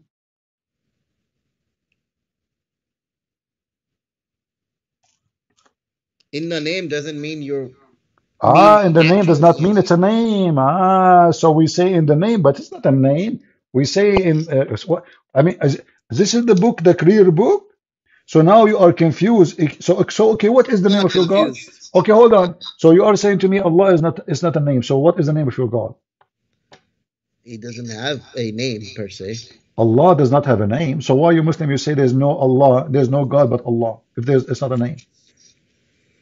You recognize the one who revealed Quran is the one. That's Listen, why it gives all these now names, listen, the listen, black listen. stone. If it's not a name, if the word Allah, okay, what the word Allah mean?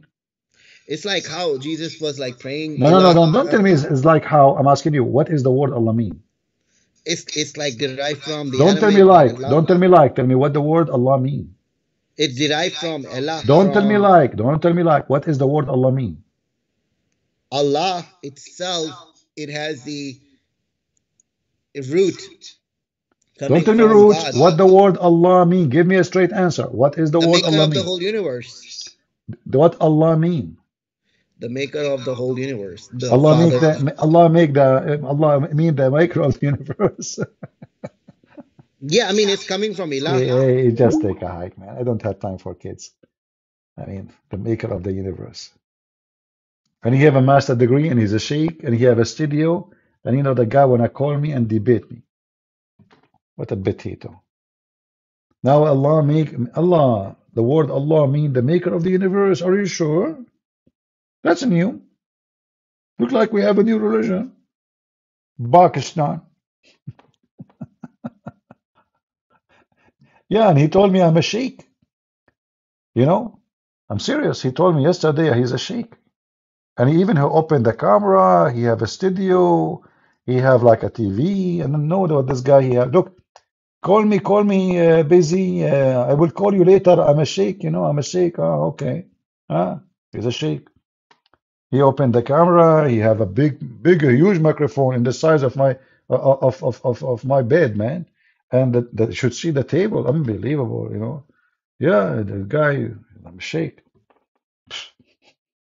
What a potato. You're a sheikh. You don't even know what Allah means. So they want to talk about Trinity, and then you find that the first thing the Quran will start with is Trinity. Three. Why? If Islam is against the Trinity, why Allah Himself He chosen to present Himself with three? Why? Can't Allah, with His intelligence, present Himself with one description? Is the language not helping Him? He's calling back. I'm losing my patience with you. Okay, you know what? I will let you speak to me if you open your camera. I want to show them your studio. I like it. I don't want to reveal my identity. That was an accident. Ah, an accident.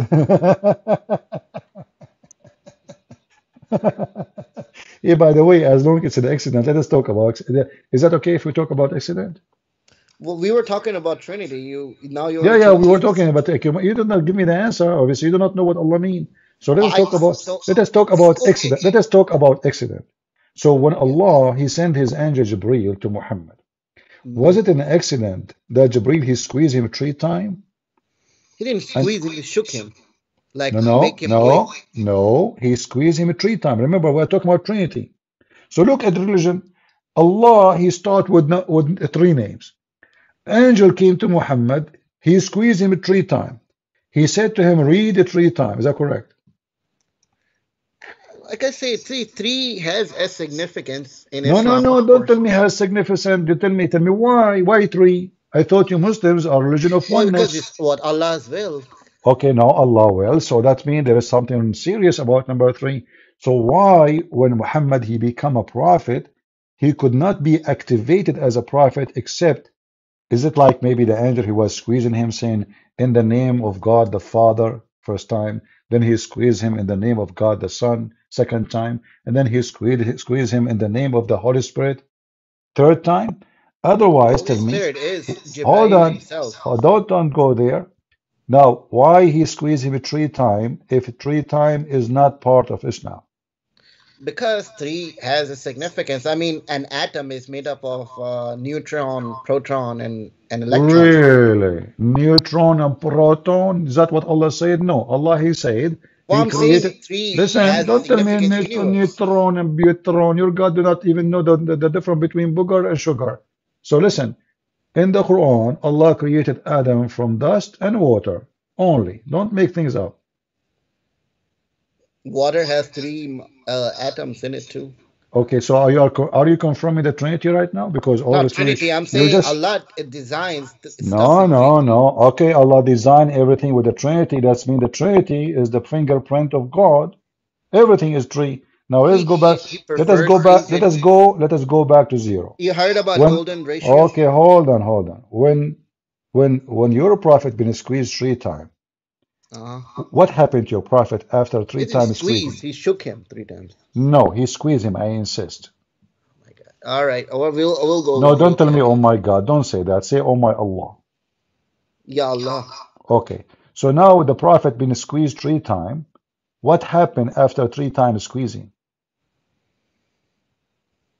He shook him 3 times to Did you say make. he shook him? Shook him? What does that Yes. mean? What do you mean he shook him 3 times? I mean, you don't know what shook, like shake. No, no, I did not. So he shake him. Yeah. I used to have those things, like you have a hole, you put coins on them. So you keep shaking it until one coin come down. Why the angel was shaking the prophet? To like make him. It's like awareness. I mean, it's not like that type of shaking when you shake a person. It's more like, hey, I'm here. Oh, he am here. I mean, the guy in the front of him, you not need to shake him. Because he did not know what he's actually seeing. I mean, you know that stuff, Does man. it Come on. say, does it say Moses that, had. does it say, you said to me, he did not squeeze him. Did it say that he could not even breathe, your prophet, when he starts squeezing him? Yes or no? It's not like, see what, like if you see a ghost, right? Or if you Ah, see some kind but of but the ghost, but okay, did he see a ghost or he saw a man? he saw a body that he did not recognize. He got scared first. What I do you mean, mean a that's body? Did just he a see a normal. man? Did he see a man or a body? What do you mean body? He saw a spirit. No, I he mean, saw a isn't man. Jibril a Holy Spirit? But this is not what it says. A man he came to him and he squeezed him 3 times. And now, after Jibreel, he squeezed your prophet 3 times. What happened to your prophet? He become the squeezer? No, he like got the wahi. He got what? Wahi. What got wahi? I mean, he give him wahi without squeezing the guy? You have to, I mean, see, we don't know how it works, man. Come on. I mean, No, no, we know how it works. It says it clearly. He squeezed him to the point he can't even breathe. but we don't know how Allah like does like give wahi to people. You know that. Ah, we do Musa not alayhi salam know. actually, Okay, hold on. Okay, okay, okay. So now the Prophet Islam started with three squeezing. Allah he talked with three description. Mary she fasted for 3 days. Zechariah did not talk for 3 days. A Muslim man he divorced his wife 3 times. What is up with this number three? A I Muslim told man you, he a Muslim man three he do is a there Muslim is man he some do pattern. oh, shut up. A Muslim man he Allah, do listen. A Muslim man he do ablution. He have to wipe his face, his hands 3 times. Why three? I told you, Allah has preference for three. Why? I mean, it's His will. Ah, so why you question the will of the God of the Christians? See here how you Muslims are hypocrite. The three is all over your religion. Everything is number three. And then the second we question you, you say it's his will. Okay, so why you question the Trinity of Christianity? If this is God will is to be three and one at the same time. How come you question it here? You Because don't Allah question it says there? He's one. He's Ahad. Okay, hold on. First of all, you said to me, Allah, He said He's one. Where He said that? Qul huwallahu ahad. That's false. It doesn't say one. It says ahad. Ahad mean one off. No, Ahad means like No, ahad one. mean one off. Type the word ahad in the Wahid, search. Wahid means one. Listen, no. Okay, wahid mean one. Thank you very much. Wahid, one. Ahad mean one off. I will type the word ahad for you in the search engine of your website. And here it says ahad. All those verses, it says ahad. All of them, if you click at any of them, ahad mean one off. Chapter 2, verse 102, it appeared twice actually. Chapter 2, verse 136. Chapter 2, verse 85. 285. Chapter 3, verse number 37. Chapter 3, verse number 84. Chapter 3, verse 153. Chapter 4, verse number 43. Chapter 4, verse 152. Chapter 5, verse 66. Chapter 7, verse number 80. Chapter What's 9, your verse number point? 6. Shut up. Chapter 9, verse number 84. Chapter What's 9, your verse point for 27. this? So all of those, it says ahad mean one off. I mean, do the translation of 984. All of them. Okay, 994. 984. Doesn't matter. Ahad mean one off. So you Muslim, you lie when you say ahad mean one. Because ahad mean one off. This is Arabic, pure Arabic I supposedly. mean, so why people translate it as Because they are Muslims, and Muslims are potatoes, and we are here to fry them, and this is why we are frying you. Or you are telling me why? If all the Quran have the word ahad all over and mean one off, how in the world only in that place mean one, not one off? It's a fabrication. So you're a I stupid mean, prophet. if Hold you go on, hold to on. You're a prophet. He took this phrase from the Bible. O Israel, your God is Echad. This is Ahad, Echad. Echad does not mean one as a person. Echad mean a unity. This is why you Muslim, you believe in Tawheed. Is that correct? can you repeat that? Do you believe in Tawheed?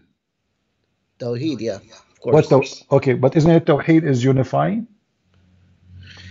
It's in even in like Old Testament. No, no, Your no, God no. is Hold on, one. hold on. Okay, yeah, Old Testament. Thank you. So now, if Allah is one, why you are saying unifying Allah? How you can unify or unite Allah if He is one?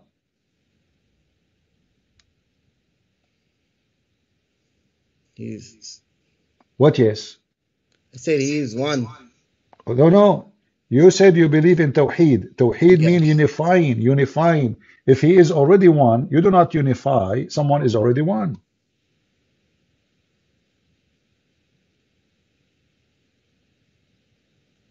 I don't get it. You will never get it because you are Abdul.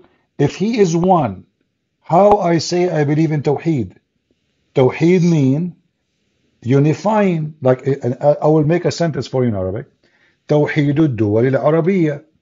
توحيد الدول العربية mean unifying the Arabian state. Okay, so Arabian state now are Tawheed divided. means Oh, shut up, unification shut or up. union. Unification, thank you very much. So Tawheed mean unification. So how Allah is one, but you believe in unification of Allah?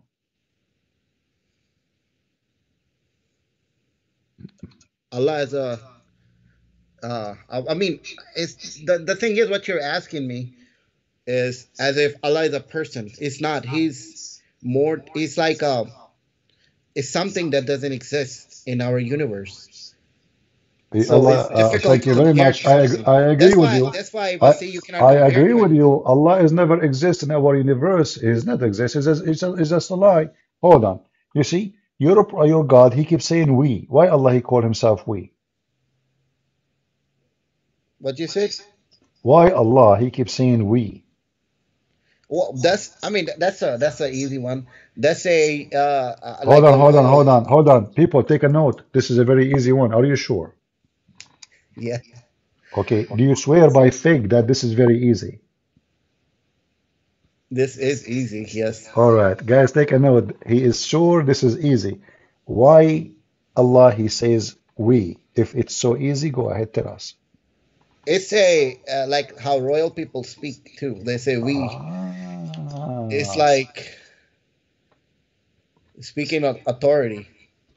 so you are saying to us that your God, he found that he will not look good if he say I, so he like himself to be fake we.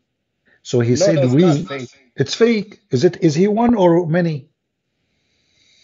I mean, his power is equal Who care to about his power like now? Okay, his power is one power. Is it many power? It's one power. So to why he compare. hold on? Why he say we? You are the one who said like royalty, but royalty they speak in the name of the noble. That's why they say we. Like we, the queen and the nobles, we say the following. So it's a fake. Is your God Allah is again unifying a kingdom, and He is just the head of the kingdom, chosen by the noble who they are, just like Unifying Him. all the existence of the universe. No, no, that's not a question.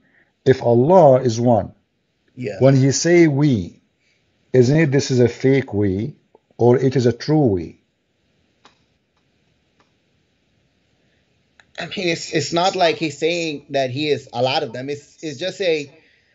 It's like when a person of authority speaks. It's like your parents speaking to you. They're gonna speak in a certain way to you. Ah, so Allah, He found that His authority is shaky if He say No, I. it's not. Okay, so It's why not He? shaky. You are the one who said to me He chosen we to make Yes. Himself like royal. So No, no, He not like royal. He is more than royal. So we is No, suited no, for he is his. not. He is not. He chosen the same as royal. You are the one who chose that word, not me. He's more than royal. He's not. It's like If he way is more more than than royal, then anything. he will I mean, not be. okay. If For he is example, not, why do you say he if to he yourself? is more than royal, he do not need to copy the royal. You don't copy someone is less than you. You copy nobody if you are higher. Your Yeah, God exactly. is it's you exactly. It's you who chose to me to say like lawyer or royals because simply he is copying the royal. So he is copying someone lower than him because he don't feel good if he say we. If you don't say we, it's not right. So Allah he say we. It's a weak point. Like, come on. I mean, okay. So what if he's Okay, saying okay, we? If okay, he's saying Mister. I, then you would say Listen, like, oh, listen. he's Okay, weak then. no, no. Just to tell you. So it's a weak point that because Allah is weak, because if Allah is confident about Himself being higher than royal, He do not Yes. need a stupid word in Arabic to make Himself equal to law. So you would say if you were to like talk to Allah, you would say, why did you say we? Why didn't you say I? Do you think that's good like argument? I don't believe in No, you no, it's because not a you good say argument we. because you cannot talk to Allah is nobody. But look, hold on. So what do you say now? Like Allah, when He say we, is trying to be like royal. What about when He say, if we would like to take a wife, we will take it from ourselves, Yeah, us. that's an easy one too. Ah, easy. Who is us? Go ahead. First off, he was like mocking Christians. Ah, he is mocking. That's a Yeah. good one. So he was mocking himself? Making fun of you guys. He's making fun No. of your idea No, he and is he's saying joking. if no, he said if we would like to take a Yeah. partner, a wife, we will take it from us. So Yeah, if yeah, yeah. Allah is one, who is us? He's just joking. He is making fun of you. He is joking. Allah the Yeah. Joker. Nice to meet you, Allah. Since when Allah He practiced the profession of a joker in the circus? No, like he's mocking you. He's saying that, You in are a you. mocking way, that No, that's he what you is consider not. that God will No, need a he is wife. not mocking. Respect your God, please. He is mocking himself because he didn't say ha ha ha ha. He says, had we intended to take someone as a partner, we have take it from us. Yeah. Okay, us who? Like I said, this is just a mockery of people who think that, that Okay, God would are you reproduce. making mockery of your God, giving false interpretation? Because I'm nobody in not the Quran, mocking. That's how not it is. I mean, you can read, nobody. Okay, you can. all right. Listen, give me the interpretation of one person says this is a mockery. Hold on. Let me search. Uh-huh. Do you want 1 year or 2 years? No, 1 year should be enough. Okay. Okay, if you could not find the interpretation you are saying, do you promise me to open your camera? I want to show people how big your office, man. I Sheikh, don't want to reveal my identity, man. I was just so trying this so out. are you Somebody saying to recommended me. me your name Abdul Hamid is a fake and this image, this picture is a fake image, right? Yeah, Because I saw the one I saw in the camera, it wasn't this guy in the screen. yeah. Somebody recommended me to come and talk to you Why you don't want to reveal your image? Do you think you will lose your career? because I teach little children. I don't want them to see me talking. Ah. How little the children? How little? 12 years. How little children? 12. 12 years. Your prophet, he married Aisha at the age of 6. What do you mean, little children? Respect yourself. Those are mature. Those It are was very back old. then. It was. Ah, back then. What do you do? Uh-huh. Yeah, it was. Now it's considered wrong because he divides Ah, it up. okay. So now show me the interpretation saying that Allah was making mockery. Yeah, hold on, man. You kind of distracted me. And how and how that will be funny because Allah is saying, I will take our partner from ourselves, but there is no other ourself. Who's us? Who's ourself? Allah is going to F himself? Like I said, that's just a joke. Okay, hold on. If I show you the interpretation from your scars, what do you do? Are you willing to jump, do It's monkey their dance? interpretation. No, I will show you interpretation from all the scars you wish. All of them, they got your prophet busted. It says that he said if you would like to F a female, this female, she will be from the Hur or the angels. Yes or Yeah, no? that's a mockery. That's like making fun of you. No, he didn't say mockery. He said, if we had, why you are adding things is not there? I mean, the interpretation is there. Never say it's a mockery. You are making things up. I have to go, and I will talk to you later. What do you mean you want to go? Are you making a mockery of yourself now? No, I'm not making mockery of myself. I No, have no, you to. are making a mockery. It says, had we decide to take a partner, to F her, we will take her from the black-eyed houri or Yeah, the angel. that's. I Your mean, you can God, hear listen, the listen. sarcasm. This is Your God is going to have sex with Jibreel. no, this is sarcasm. This is All he's right, no, sarcastic. here we go. Read with me. It says, Tafsir ibn Abbas, the cousin of your prophet, he said, if we had wished to have a pastime, if we wish to have a daughter, and it says to mean to wish to have a wife, also says it's mean if we wish to have a children, we have found it in our presence, Allah from us, from among the Medians. So the Yeah, Medians that's the are, joke. no, this is not a joke, this is serious. Why you are saying joke? Respect How yourself. how do Shame you on know you. this is serious? Like, do you sound it sounds serious to you that God will find from the maidens Do of you see, paradise? Of course, did it's you sarcasm, see, man. did you see anywhere it says this is a joke? Read carefully again. This is Tafsir al-Jalalain. Had we desired to have some diversion, which provide diversion in the way of a partner or a child, we would have found it with ourselves from among the beautiful eyed houris or Yeah, the angels. Is that a yeah, joke, yeah. That's a mock. That's he's mocking you. He's being sarcastic. Mr. Sarcastic? You don't want to reveal my identity because I teach children.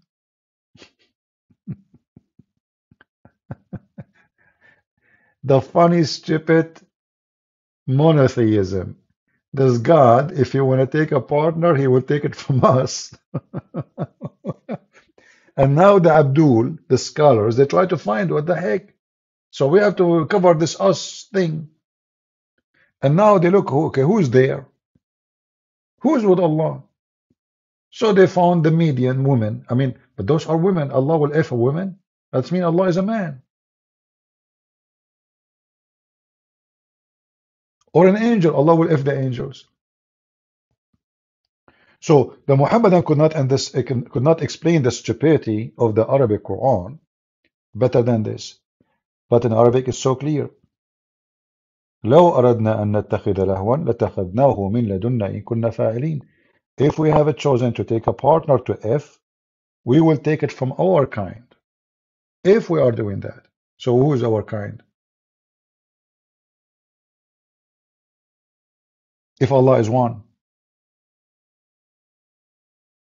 And remember, in order to take a partner, the partner have to be equal. Like, you don't marry a dog to a horse.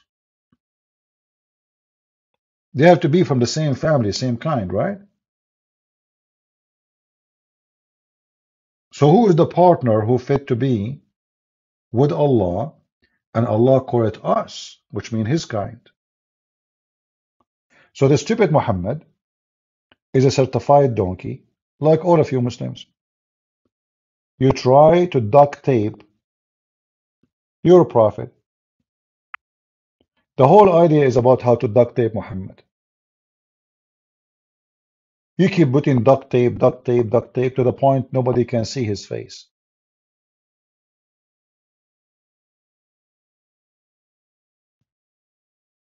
The duct tape religion. The whole idea of monotheism in Islam is silly stupid. However, we are monotheists, not you. Isn't it Jesus says me and the Father is one? Is that correct, guys? We don't have many gods. We have one God. Isn't it Jesus says the one who saw me, he saw the Father? So Trinity simply is not about three gods. It's about God in three persons. And if God cannot be three and one at the same time, well, he cannot be God. Because who is going to tell God what he can be, what he cannot? He's almighty. The word almighty means he can be wherever he wants. The Bible makes it so clear. Nothing is impossible with God. So if your God cannot be three and one, that's because your God is a potato. My God, he can. My God, he can resurrect people from death. My God, the Messiah, according to Mufti Menk, he waved his hands.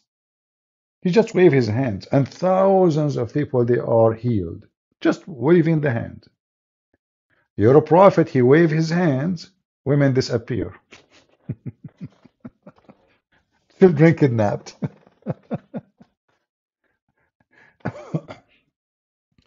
I want to make a final word about this monotheism thing.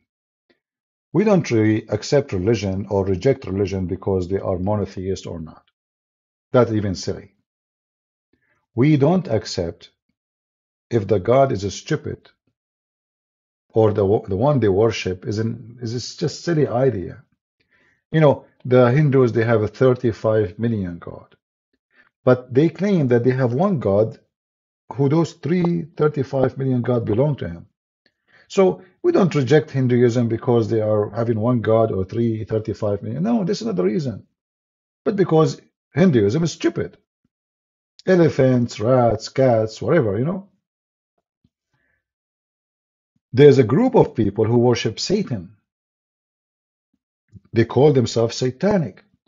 And they worship one God. His name is Satan. They are monotheist. Is that correct, guys? Those who worship Satan, they are monotheist. But how in the world that make you having a true God? So when the Muslims speak about themselves, we are monotheists, this is very silly. Well, Satan is monotheist too.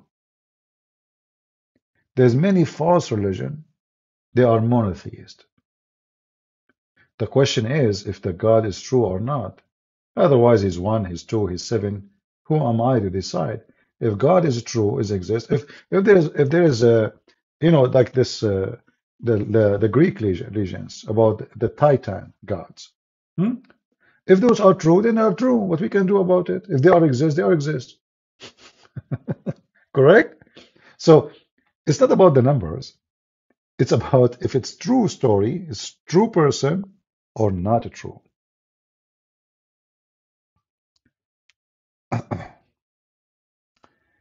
Anyway, so I hope today we have a good time. And, like we spoke about the wolf inside you, you can go back from the beginning and listen to it if you are interested.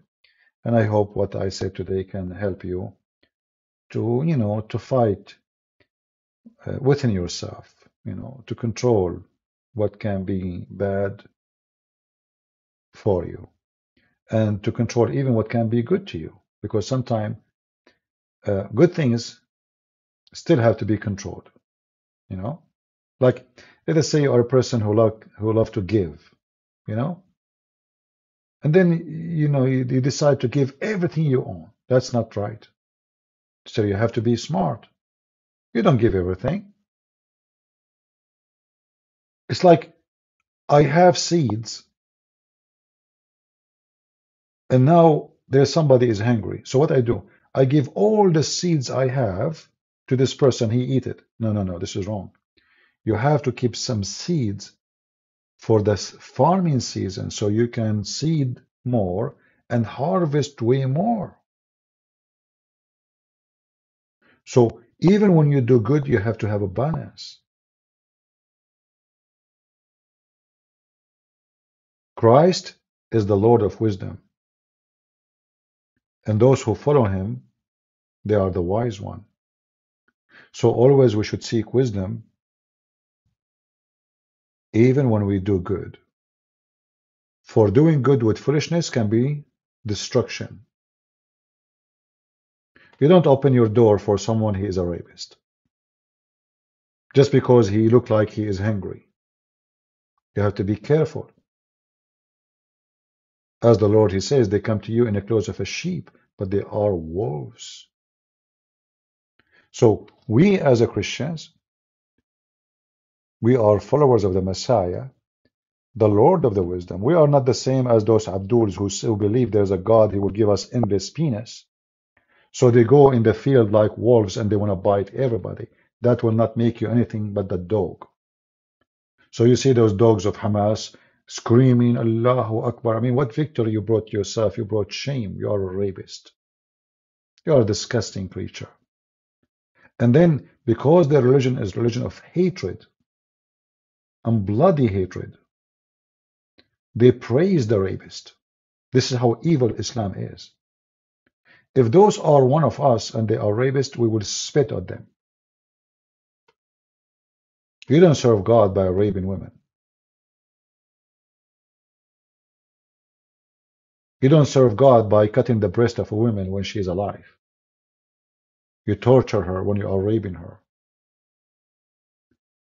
You are just a dog. The Messiah, he restores our humanity within ourselves. The main purpose of the Messiah to come to us is to make us a human again, for we lost our humanity. We became evil. Through history, human being is evil. Country take over country, country control country, people kill people, people rape people, people steal the money of other people, and always they justify everything they do. Always the excuse is ready.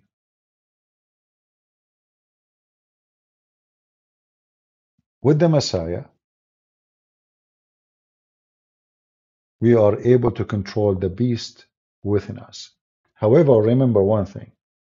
You are allowed to be a lion when it is time to be a lion. Which means, when a beast comes to your door to rape your wife, to kill your family, to take over you, then you should use your teeth. For that beast understand the language of beast only. And you have a duty to protect yourself. So you will be the lion of Judah.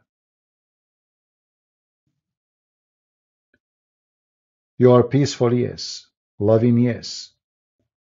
But what it's come to defend and rescue the weak, defend the weak, you must turn yourself into a lion. And you rip the beast apart to rescue the weak, to rescue the women, to rescue the children. Christianity does not teach you to be a coward. Christ will not welcome you in heaven if you are a coward. The man who witnessed a crime and he do nothing to stop it, he is partner of it. And that is not us. May the Lord bless you all, and until we see you soon again, God is good, so is Jesus. And please feel free to watch the video from the beginning about the wolf inside you. God bless. This is your brother Christian Prince, was serving you humbly for today. And by the way, thank you for not even making a comment. Thank you for not sharing the link. I mean, from their fruits you shall know them. I do my part. And then you will see somebody, he is making silly, stupid video. He have 100,000 view. And us who spend our time doing our best to teach and share, lose my vision looking at the stupid screen. We got no support. We don't want your donation. Don't donate. At least make a comment. It doesn't cost you money. At least share a link. It doesn't blood in you. Fake people, I'm sick of you. From their fruits you shall know them. Not my words. It is his. Thank you all.